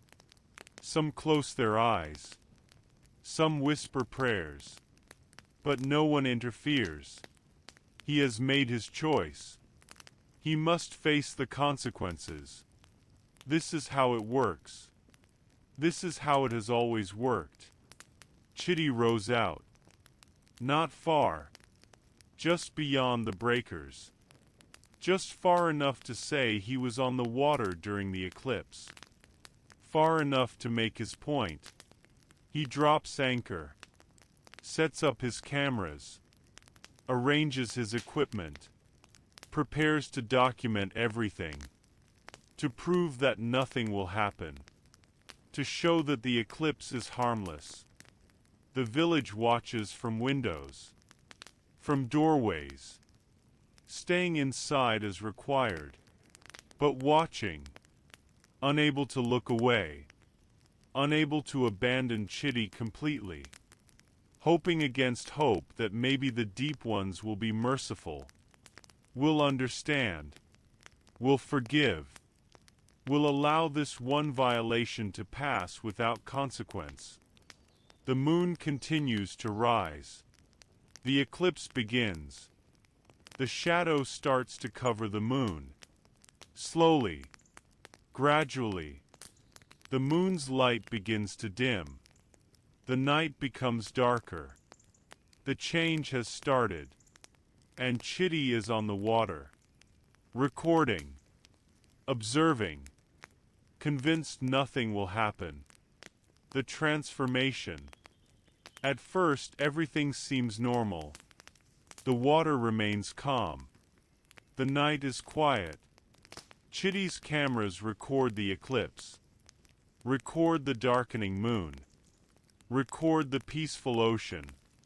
He feels vindicated. Feels correct. Feels like his point is being proven. Nothing is happening. Nothing supernatural. Nothing to fear. Just natural phenomena. Just astronomy. Just science. But then things change. Subtly at first. The water becomes different. Heavier somehow. Thicker. Chitty notices his boat is not moving the same way. The gentle rocking has stopped. The boat sits too still. Too fixed. As if the water has become solid beneath him. As if he is no longer floating but resting on something. Something that should not be there. He looks over the side. The water is darkening. But not from lack of light. From something else. From something beneath. The water is becoming black. Deep black. Unnatural black. Like ink spreading through clear water. Like something is rising. Something is displacing the normal ocean. Something is coming. Chitty tells himself this is normal. Is just the lack of moonlight. Is just his eyes adjusting. Is just psychology. Fear creating illusions. His scientific training fights against what his senses are telling him. He focuses on his instruments. On his cameras. On the data he is collecting. He refuses to be afraid. Refuses to believe. Then the glow begins. Faint at first. Barely visible. But growing. Coming from below. A pale green light. Exactly as the stories described. Exactly as the fisherman warned. Chitty's heart races. His hands shake. But he keeps recording. Keeps documenting. Even as fear begins to creep in. Even as his confidence begins to crack. He is here for proof. He will get proof. Whatever this is. Whatever is happening. It will be documented. Will be explained. Will be understood scientifically. The glow intensifies. Spreads. The entire ocean around his boat begins to glow. Pale green. Unnatural green. Beautiful and terrifying. Chitty can see beneath the surface now. Can see the water. Can see something moving. Large shapes. Many shapes. Undulating. Circling. Moving in patterns that make no sense. That hurt to watch. That his brain cannot quite process. He points his camera down. Into the water. Tries to record what he is seeing. But the camera screen shows something different from what his eyes see. The screen shows distortion. Shows shapes that shift and change. Shows impossible geometries. Shows things that should not exist. Chitty realizes the camera cannot capture this properly. Cannot record what is happening. This is beyond technology. Beyond instruments. Beyond scientific measurement. Then the voices begin. Not voices exactly. But sounds. Coming from the water. Coming from everywhere. Low. Deep. Resonating. Like whale song but not whale song. Like language but not human language. Like communication but from something so alien that understanding is impossible. The sounds vibrate through the boat. Through the water. Through Chitty's body. Through his bones. Through his skull. Through his mind. Chitty drops the camera. Covers his ears. But it does not help. The sounds are not just external. Are internal. Are inside him somehow. Are speaking directly to his brain. To his consciousness. To something deeper than his ears can reach. He cannot block them out. Cannot escape them. Cannot make them stop.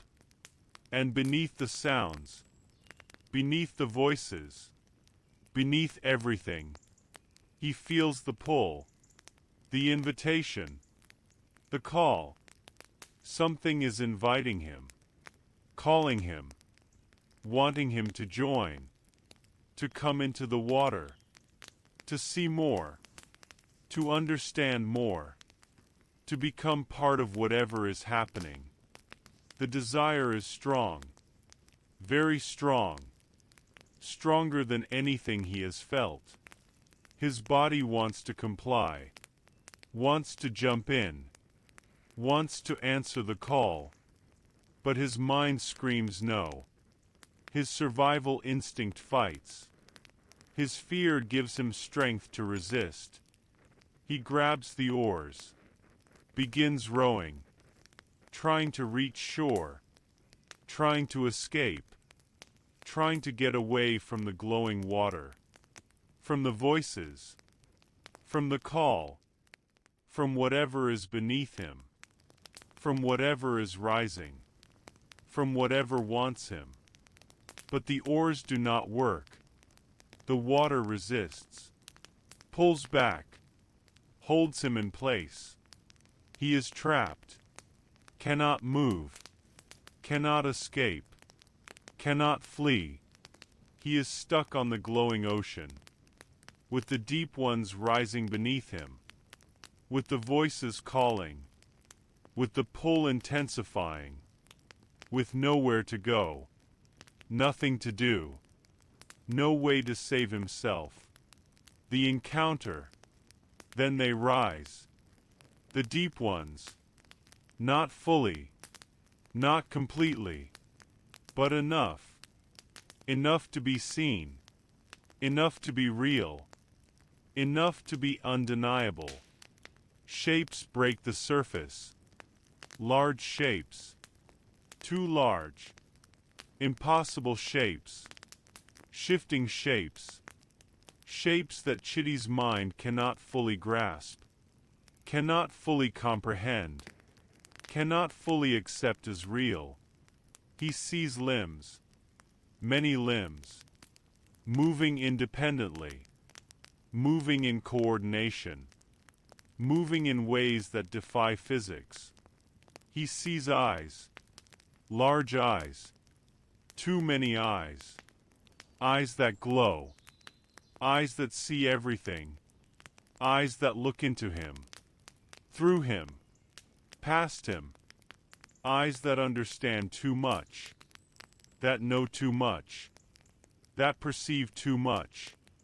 He hears the voices more clearly now, speaking, communicating, not to him exactly, but around him, between themselves, in their language, their ancient language, their language that predates human language, that predates human existence, language that carries meanings human words cannot express, that conveys concepts human minds cannot grasp. But somehow Chitty understands, not the words, but the meaning, the message, the communication directed at him. The deep ones are aware of him, have noticed his presence, have noticed his violation, are deciding what to do, are discussing, are deliberating, are judging. One rises closer, larger than the others, more defined, more powerful. This one seems to be the leader, the one who makes decisions, the one who enforces, the one who punishes or pardons. It moves toward Chitty's boat. The water around it glows brighter. The presence is overwhelming, crushing, impossible to resist, impossible to fight, impossible to endure. Chitty cannot move, cannot speak, cannot think clearly. His scientific mind has shattered. His rational worldview has collapsed.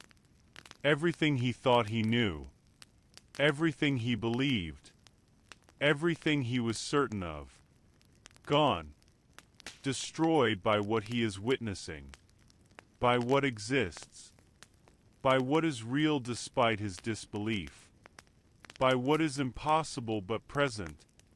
The being speaks, directly to him, not in words, in impressions, in meanings that arrive whole, in communications that bypass language and enter his mind directly. He understands the message, understands the judgment, understands what is being said. You were warned, you were told, you knew the agreement, yet you came, you violated, you showed disrespect, you tested what should not be tested, you sought proof when faith was required, you demanded evidence when belief was appropriate. This is your choice, your decision, your consequence. Chitty tries to speak, tries to apologize, tries to beg for mercy, but his voice will not work. His throat is closed. His words are trapped. He can only think his plea, think his regret, think his desperate apology, and somehow the being receives it, understands it, considers it. Your ignorance is no excuse. You were warned by many, warned repeatedly, warned clearly. You chose not to believe, chose to test, chose to violate. This is not accident. This is deliberation. This is arrogance. This deserves response, deserves consequence, deserves lesson. The water around the boat begins to swirl, to move, to pull. The boat starts to spin, slowly at first, then faster, Faster. Chitty grabs the sides. Holds on.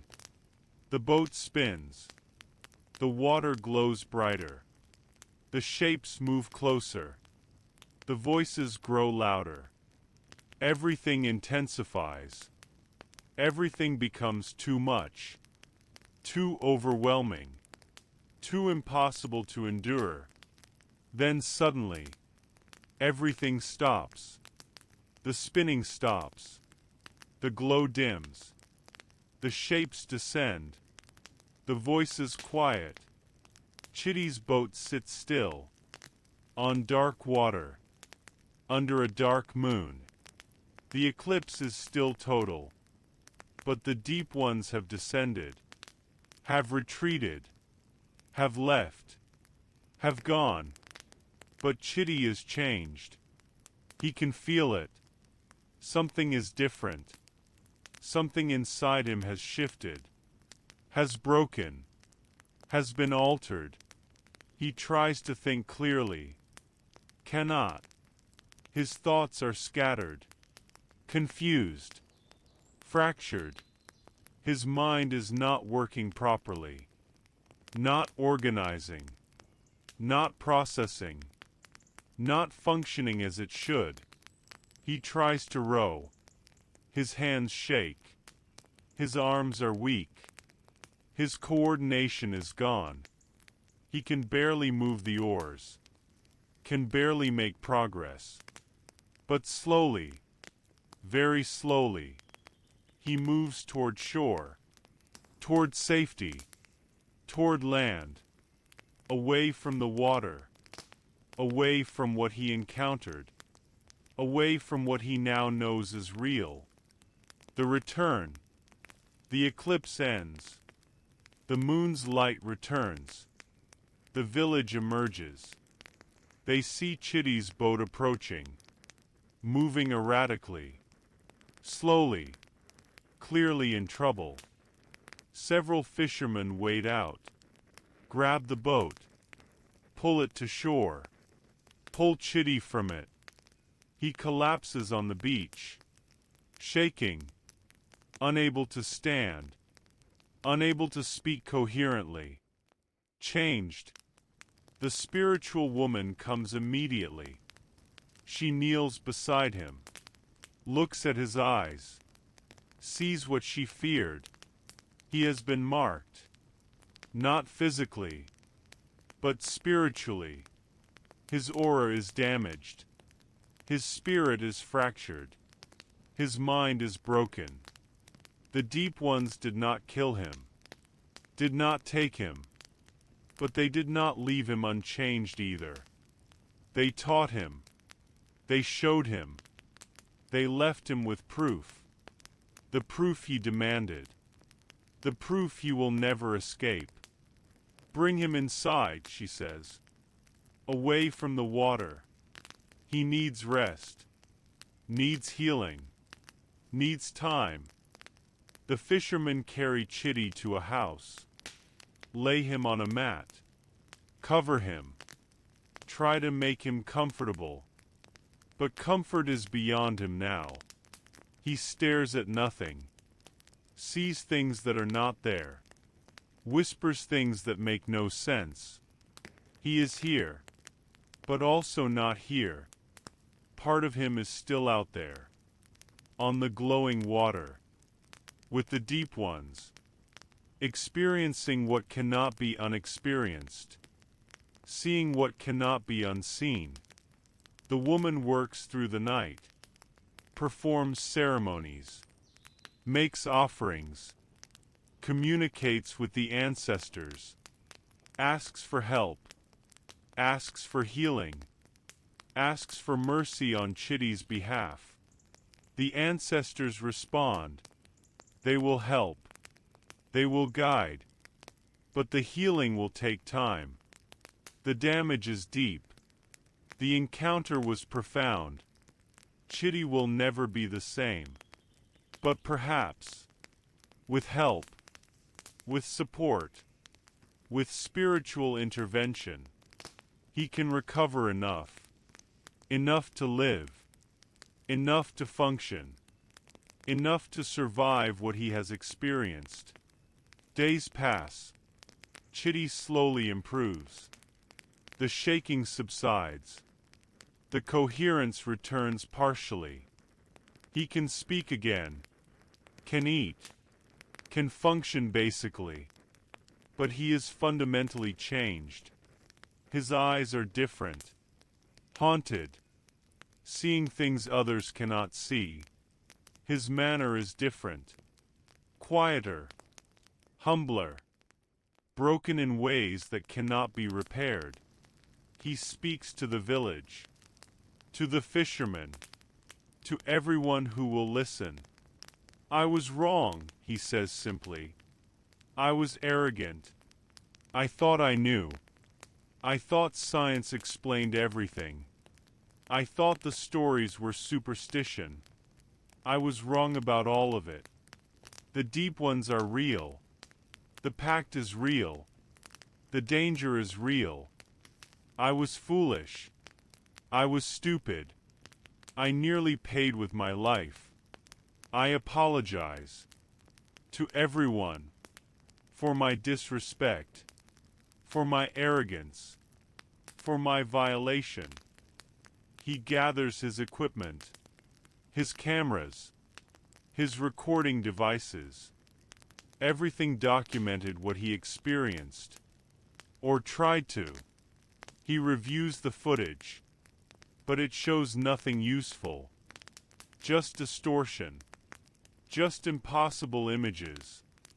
Just proof that what he experienced cannot be captured by technology, cannot be documented scientifically, cannot be explained rationally. He deletes everything, destroys his recordings, destroys his notes, destroys all evidence of his violation. No one should see this, he says. No one should be tempted to repeat what I did. The proof I sought was real, but it was not the proof I expected, not the proof science can accept, not the proof that helps anyone. It is proof that destroys, that breaks, that damages. Better to believe without seeing, better to respect without testing, better to honor the pact without demanding verification. Chitty prepares to leave, to return to the city, to return to his life. But he knows he will never be the same, will never see the world the same way, will never believe in science the same way, will never be the rational skeptic he was.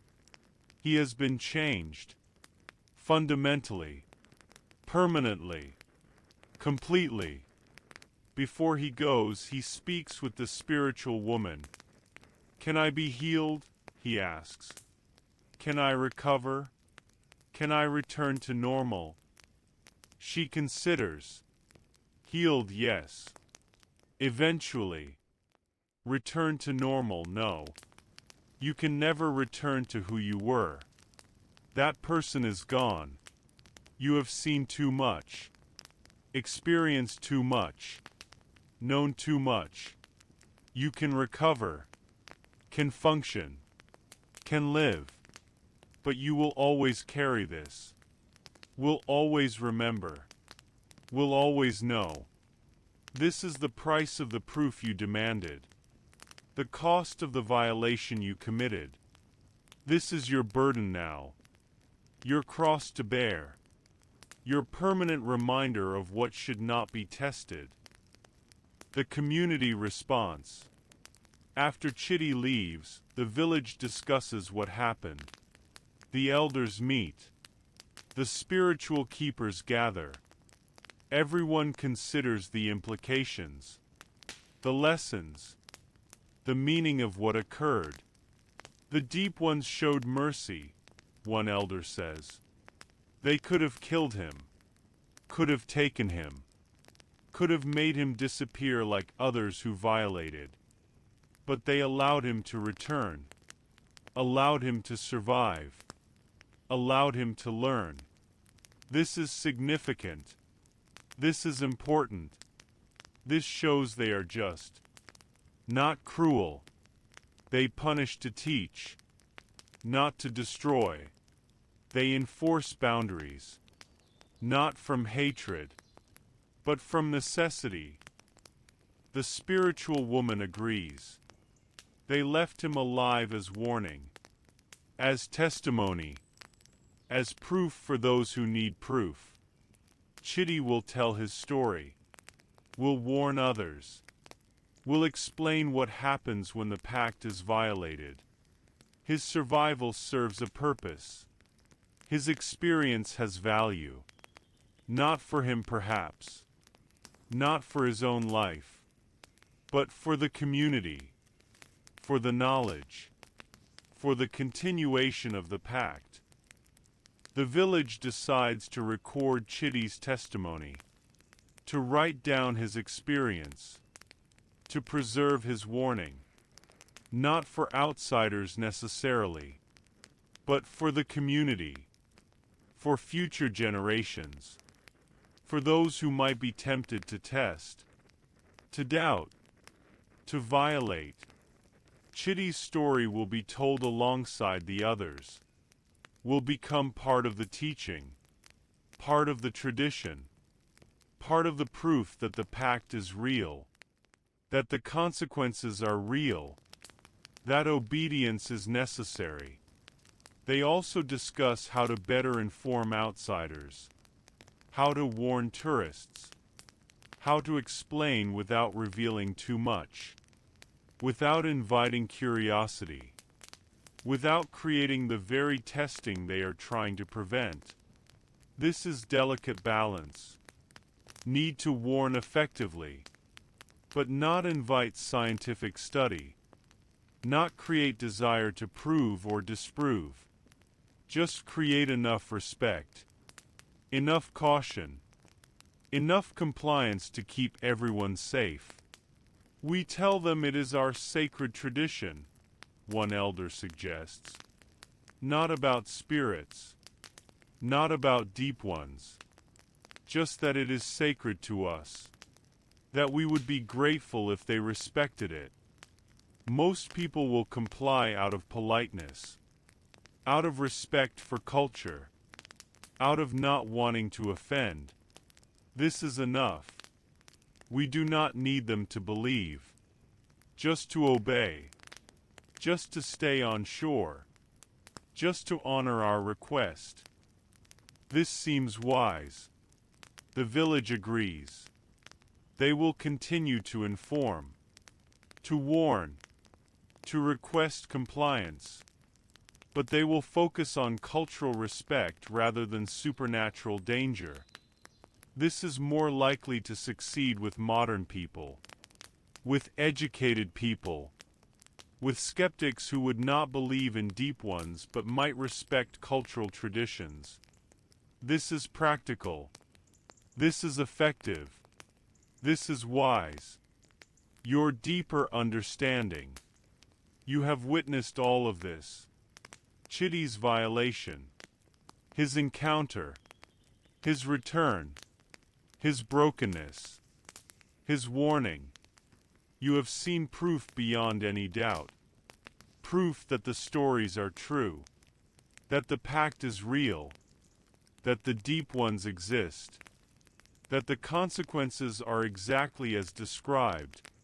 You are changed by this, deepened, confirmed in your belief, strengthened in your commitment to the tradition. The spiritual woman speaks with you again.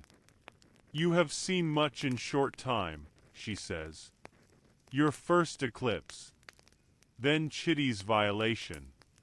You have been given unusual education, unusual confirmation, unusual proof.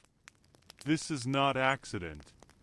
The ancestors guided this, wanted you to see, wanted you to understand fully, wanted you to become strong believer, strong practitioner, perhaps strong teacher. She continues, the gift I mentioned, the spiritual sensitivity. It is growing in you. I can see it. The ancestors can see it. You are being prepared. Slowly, gently, but prepared nonetheless. For what I do not yet know. But something. Some purpose. Some service. Some role in maintaining the pact.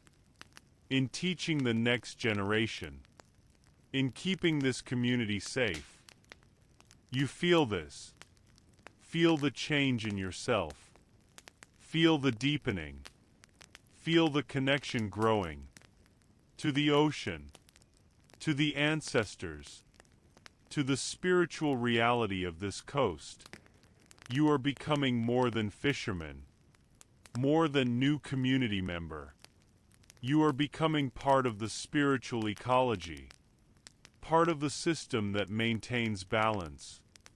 Part of the bridge between physical and spiritual. This is both exciting and frightening. Both honor and burden. Both gift and responsibility. I am afraid, you admit. I do not feel worthy. I do not feel capable. I do not understand what is being asked of me. The woman smiles.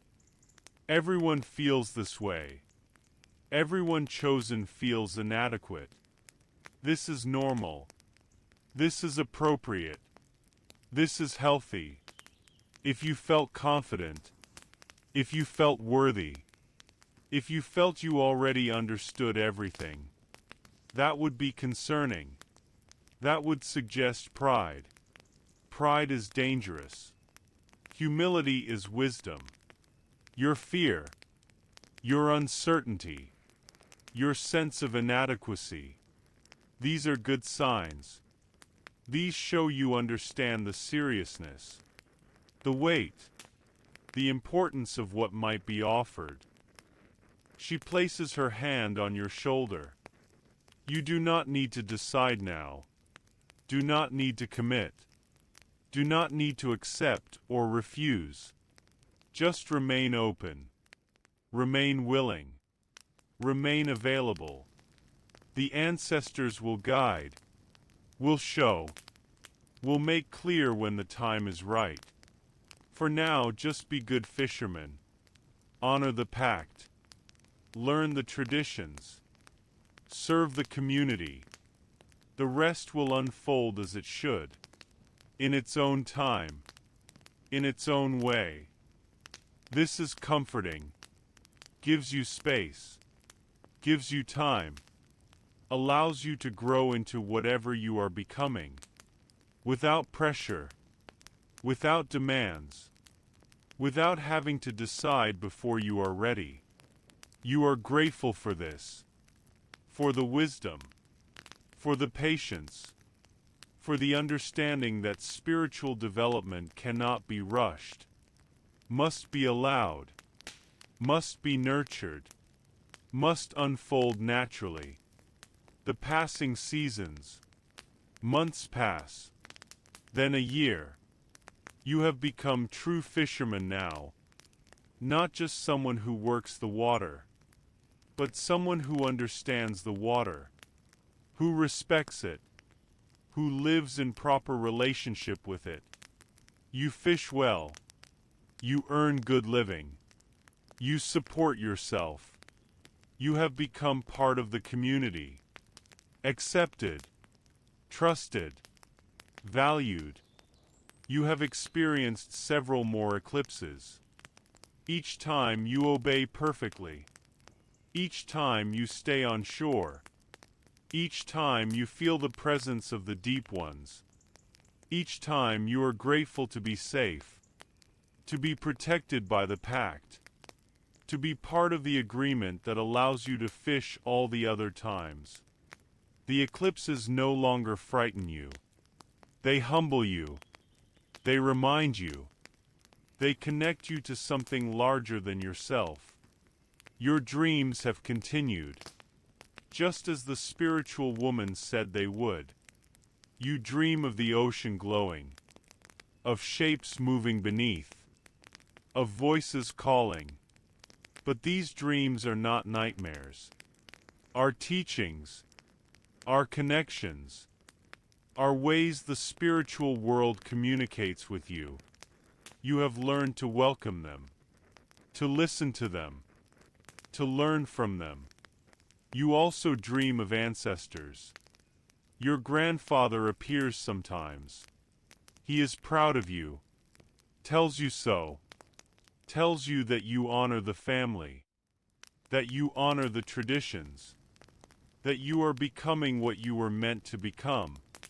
These dreams comfort you, strengthen you, guide you, make you feel connected to the long line of fishermen who came before, who lived by the same waters, who followed the same pact, who honored the same agreement.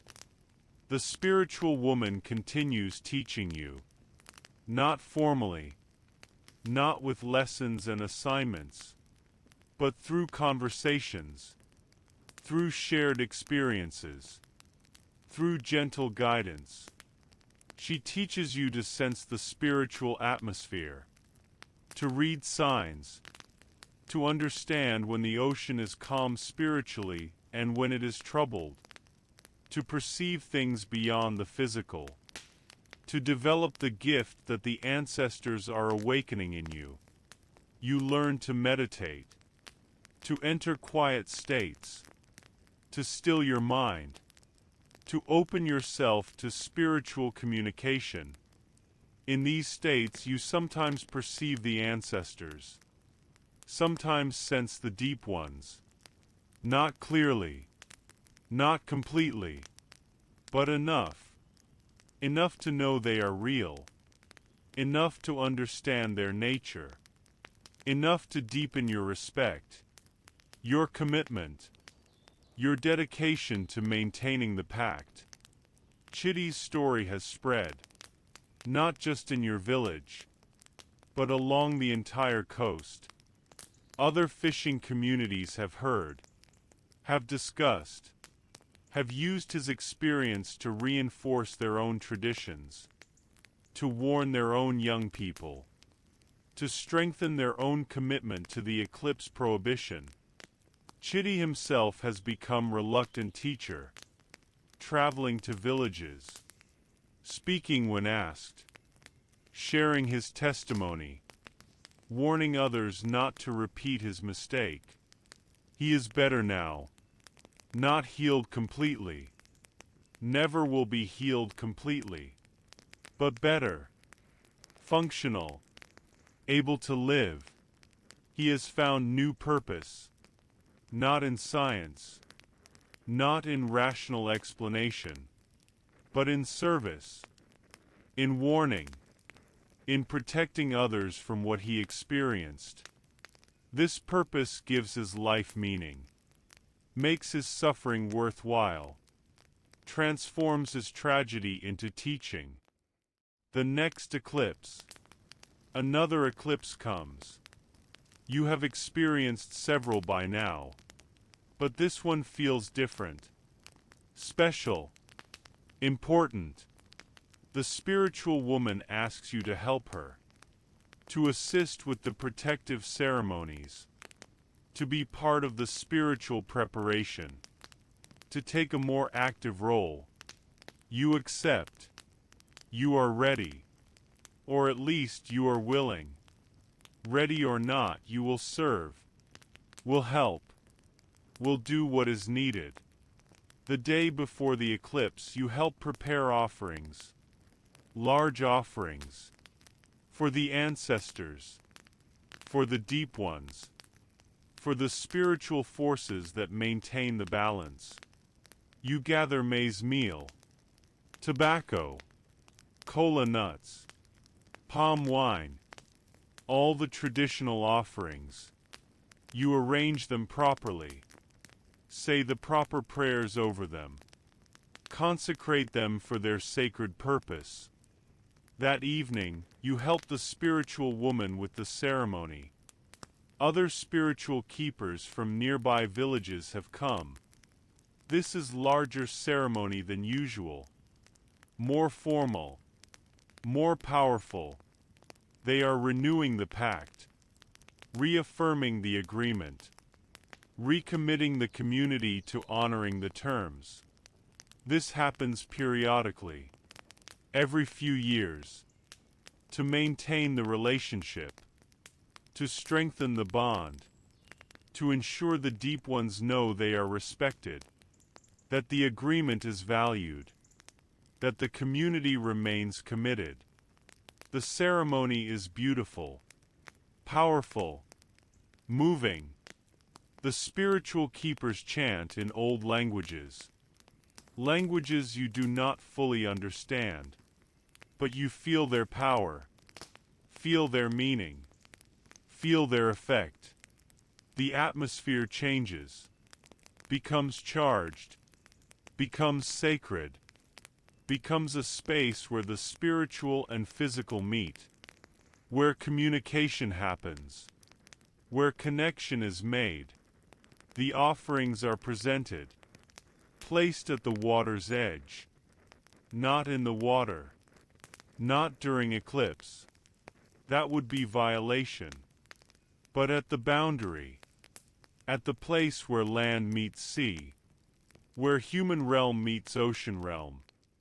The offerings sit there, waiting, ready, available, for the deep ones to take, for the ancestors to bless, for the spiritual forces to receive. You feel the ancestors gathering, sense their presence. They are here, watching, participating, approving. You feel your grandfather especially, close, present, proud.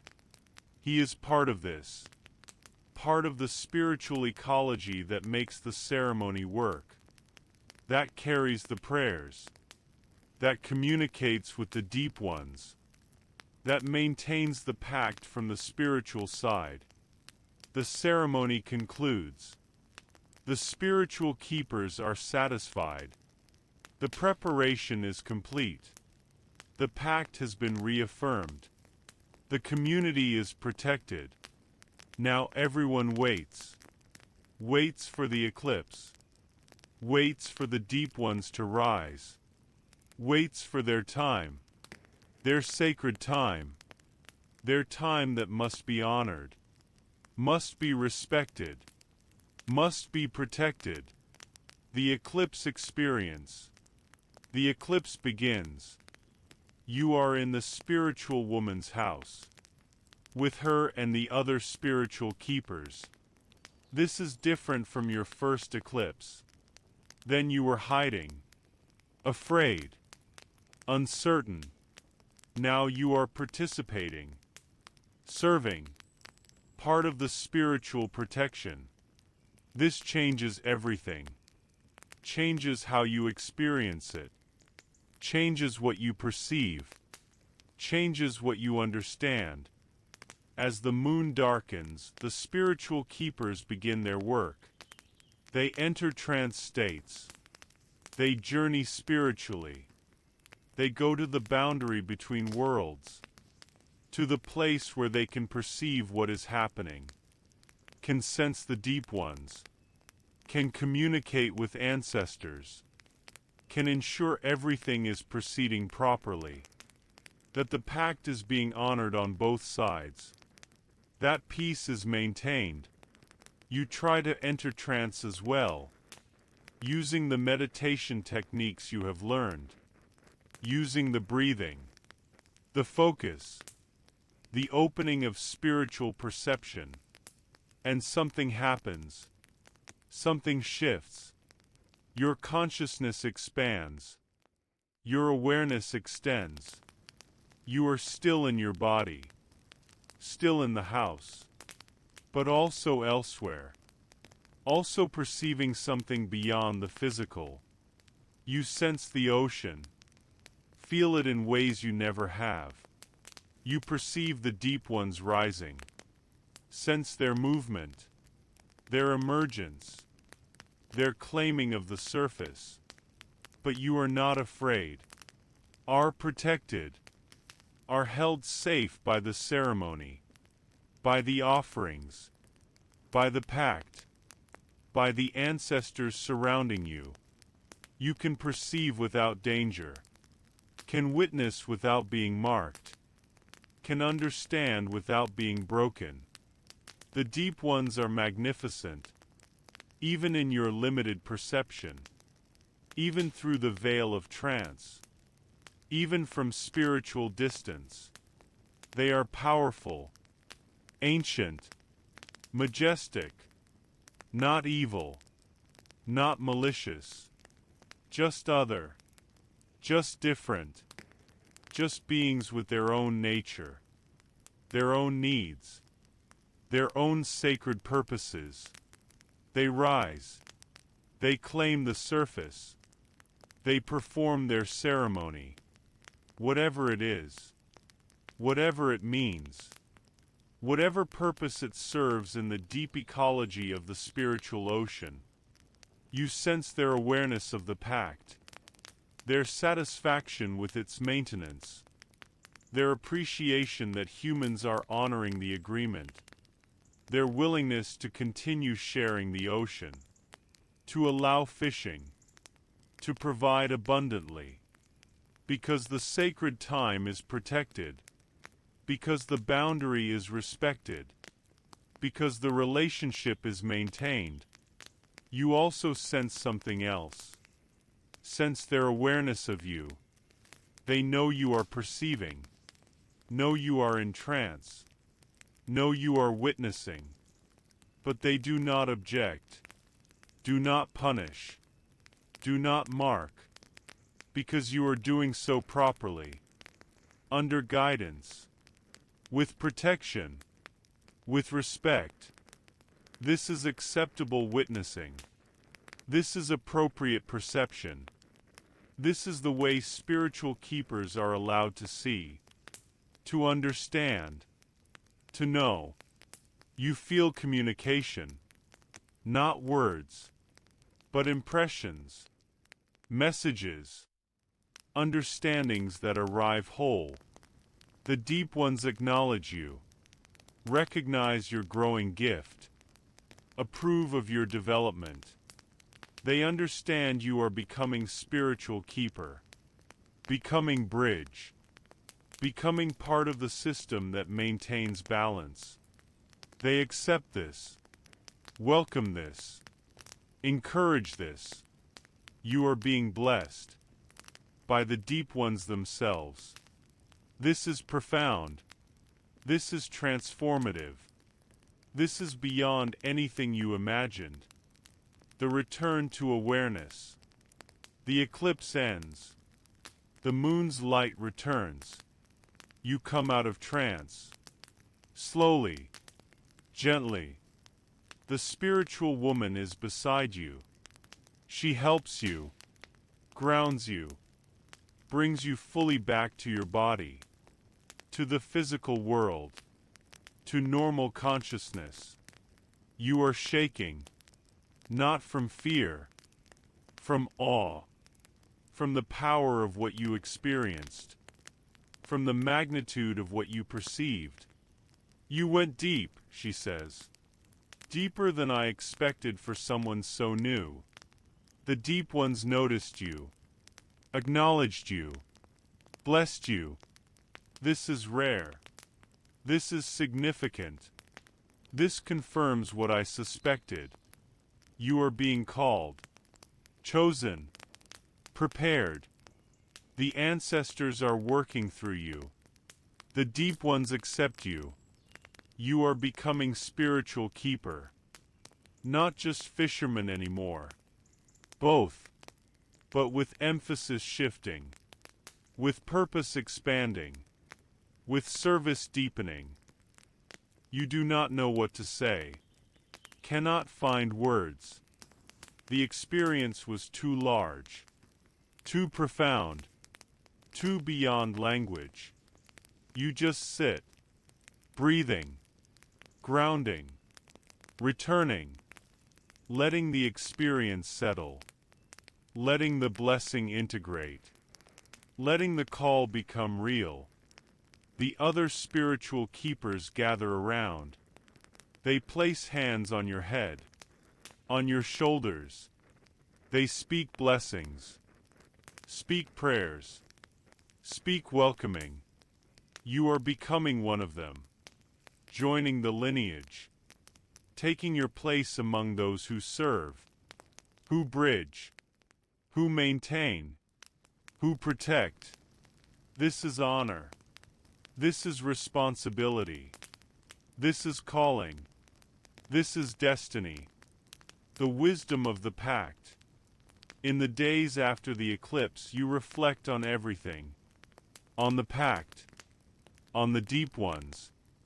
On the relationship between humans and the forces that share the ocean.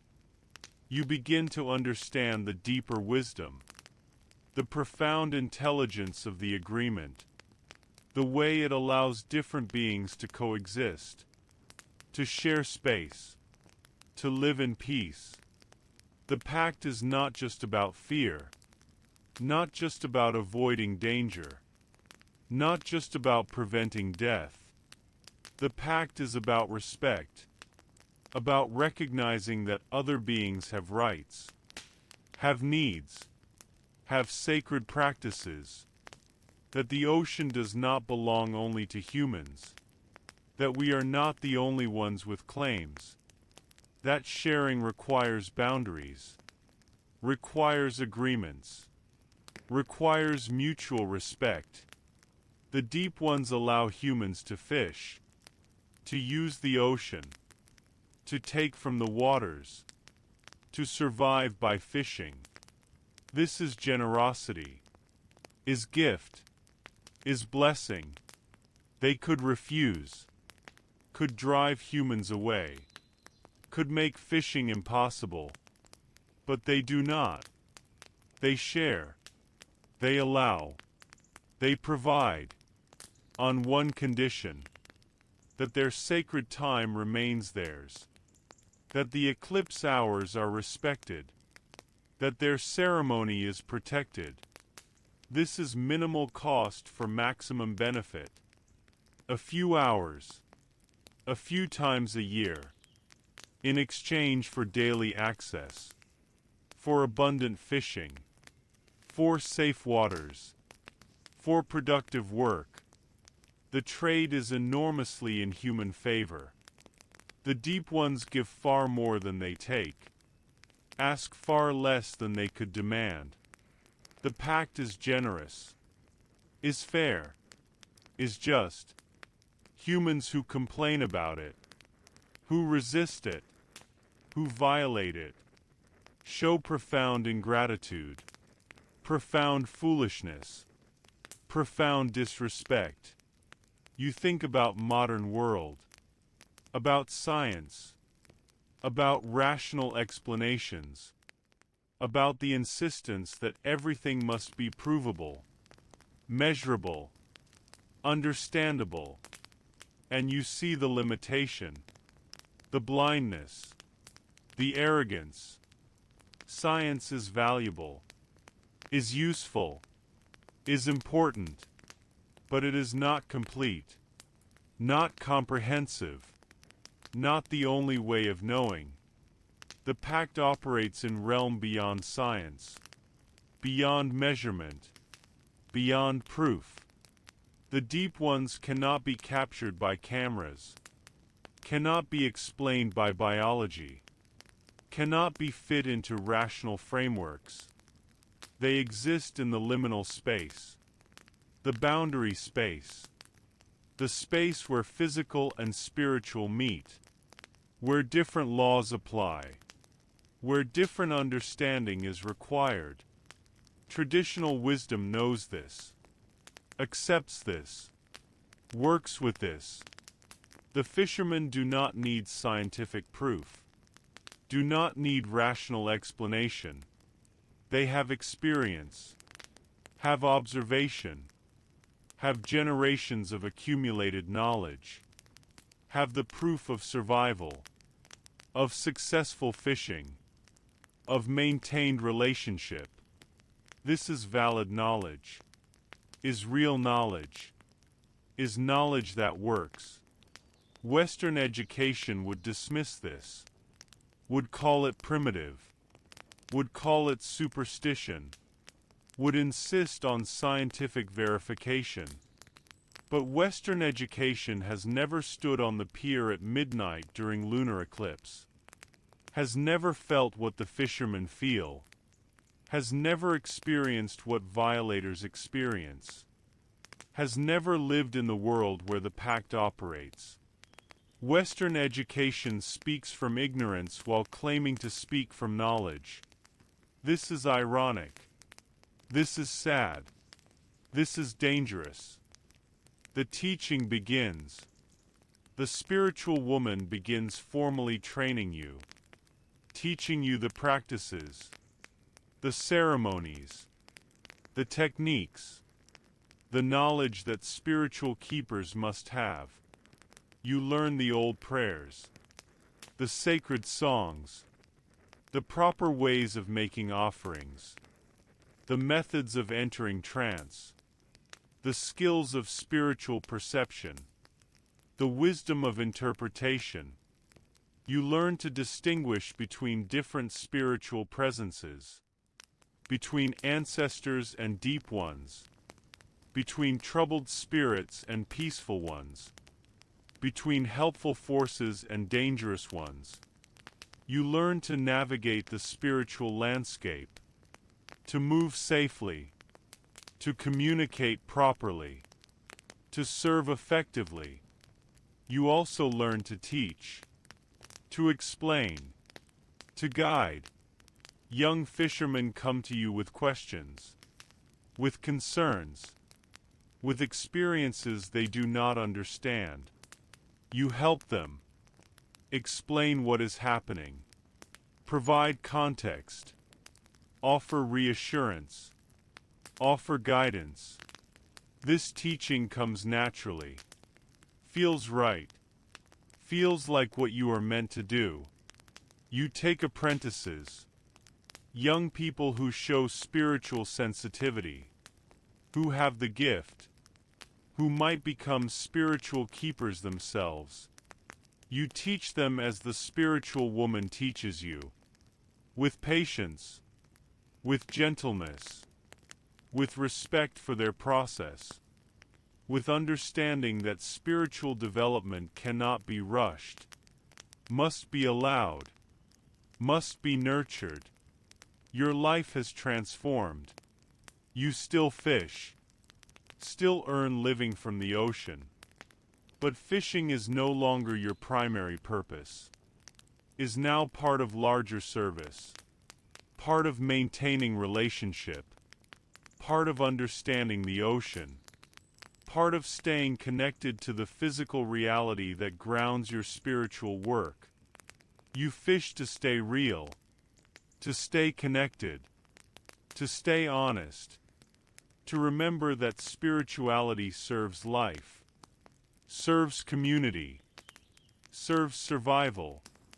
You also participate in all the ceremonies now, not just the eclipse ceremonies, but all the ocean ceremonies, all the seasonal ceremonies, all the times when community gathers to honor, to give thanks, to maintain relationship, to renew agreements. You are becoming elder, becoming keeper, becoming bridge. This is your path, your calling, your life's work, the eternal ocean. Years pass, many years. You grow older. Your hair begins to gray. Your body shows the years of fishing, of service, of life on the coast. But your spirit is strong. Your connection is deep. Your understanding is clear. You have become what the ancestors intended, what the deep ones accepted, what the community needed. You stand on the beach one morning. The sun is rising. The ocean is beautiful, calm, peaceful, generous. You have stood here thousands of times, have fished these waters countless days, have experienced dozens of eclipses, have served the community for decades, and still the ocean fills you with awe, with wonder, with gratitude. The ocean is eternal, was here before you, will be here after you. The deep ones are eternal, were here before humans, will be here after humans. The pact is eternal, will continue as long as humans fish these waters, as long as the community maintains respect, as long as the agreement is honored. You think about all the violators over the years, the ones who tested, the ones who doubted, the ones who suffered. Each one taught, each one proved, each one confirmed. The pact is real. The deep ones are real. The consequences are real. The wisdom is real.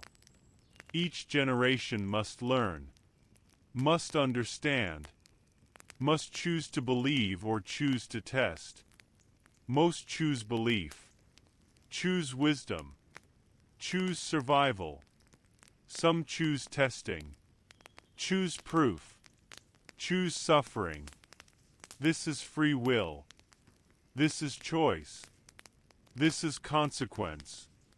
But the pact continues, regardless of individual choices, regardless of occasional violations, regardless of skepticism. The pact continues because both sides honor it, because the deep ones maintain their commitment, because the fishermen maintain theirs, because the relationship works, because the balance is good, because the sharing benefits everyone. You have taught your apprentices well. They will continue after you, will maintain the ceremonies, will guide the community, will protect the pact. The knowledge will not be lost. The tradition will continue. The relationship will endure. This gives you peace, gives you satisfaction, gives you confidence in the future. The final understanding.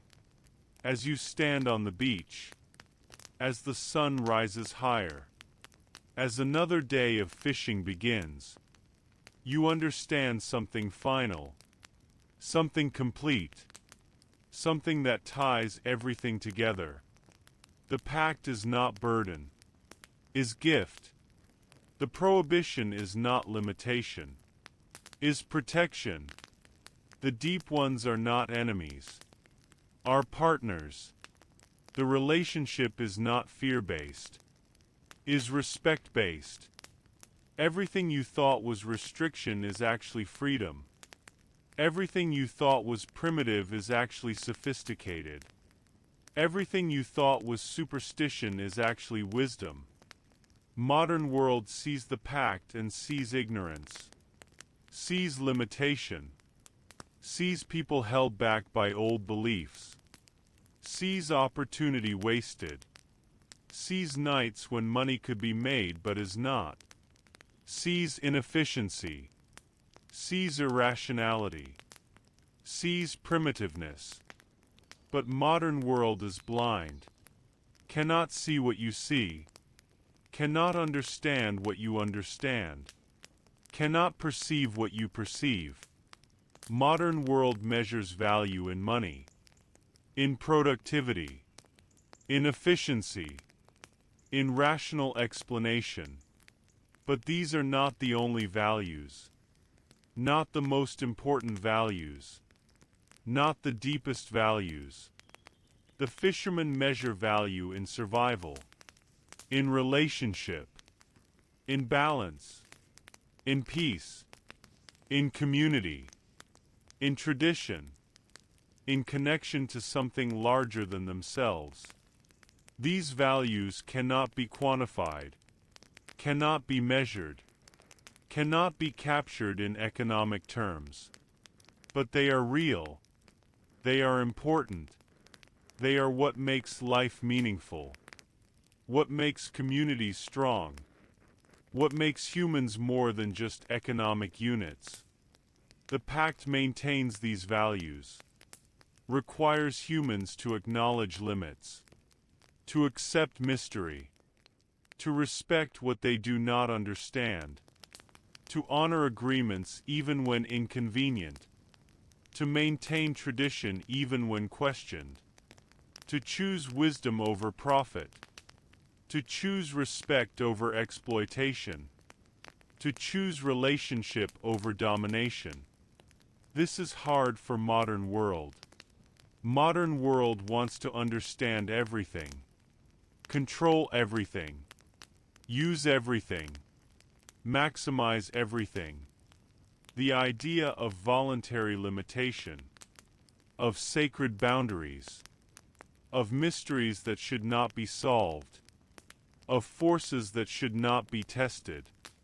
This is foreign. This is uncomfortable. This is rejected. But you know better.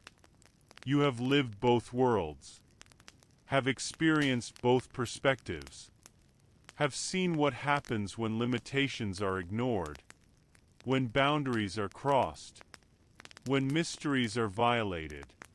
You have seen chitty broken, have seen violators disappear, have seen the consequences of arrogance, of testing, of demanding proof. And you have seen the alternative, have seen the community thriving, have seen the fishing abundant, have seen the relationship maintained, have seen the pact working, have seen respect rewarded, have seen wisdom validated, have seen that the old ways work, that tradition has value, that some things should not be modernized, should not be updated, should not be changed.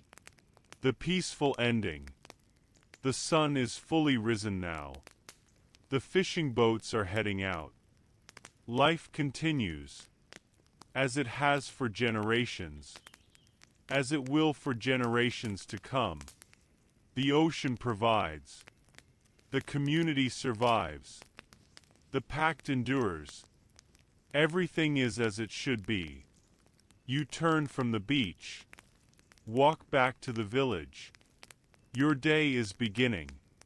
You have ceremonies to perform, students to teach, community to serve, life to live, work to do. This is good. This is enough. This is everything. Tonight there will be no eclipse. The moon will rise full and bright. The fishermen will work. The catches will be good. The ocean will provide. This is normal. This is the benefit of the pact. This is what happens when agreements are honored, when respect is maintained, when relationships are valued. And someday, maybe months from now, maybe years, another eclipse will come, and the community will respond as it always has, as it always will. Boats will come to shore, nets will be stored, shutters will close, the curfew will be observed, everyone will stay inside, stay safe, stay respectful, stay protected.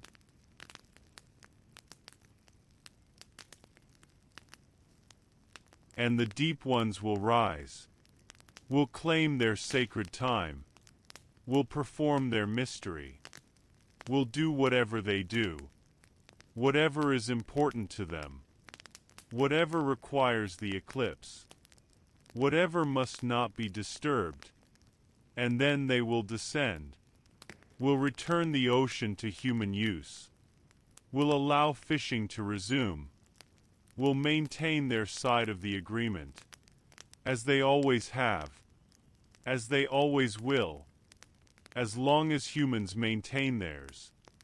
This is the way of things. This is the wisdom of the coast. This is the truth of the pact. This is what Nigerian fishermen know, what they teach, what they maintain, what they will never abandon.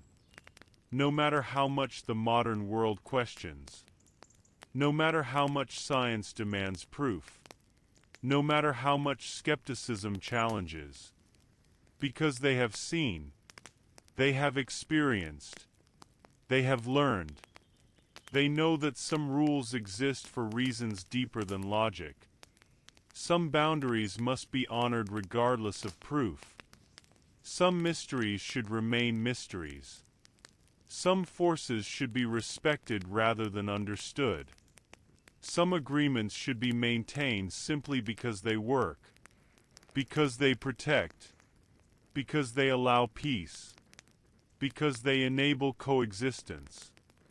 This is the sleepy griot, and this is the story of the pact, of the deep ones, of the lunar eclipse, of the wisdom of boundaries, of the respect for mystery, of the value of tradition, of the importance of agreements, of the way different beings can share space, can coexist, can live in peace, when both sides honor what has been agreed.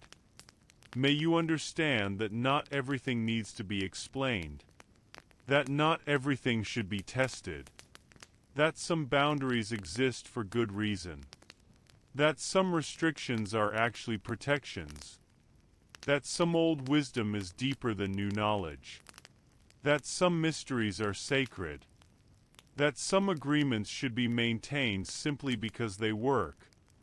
May you respect what you do not understand.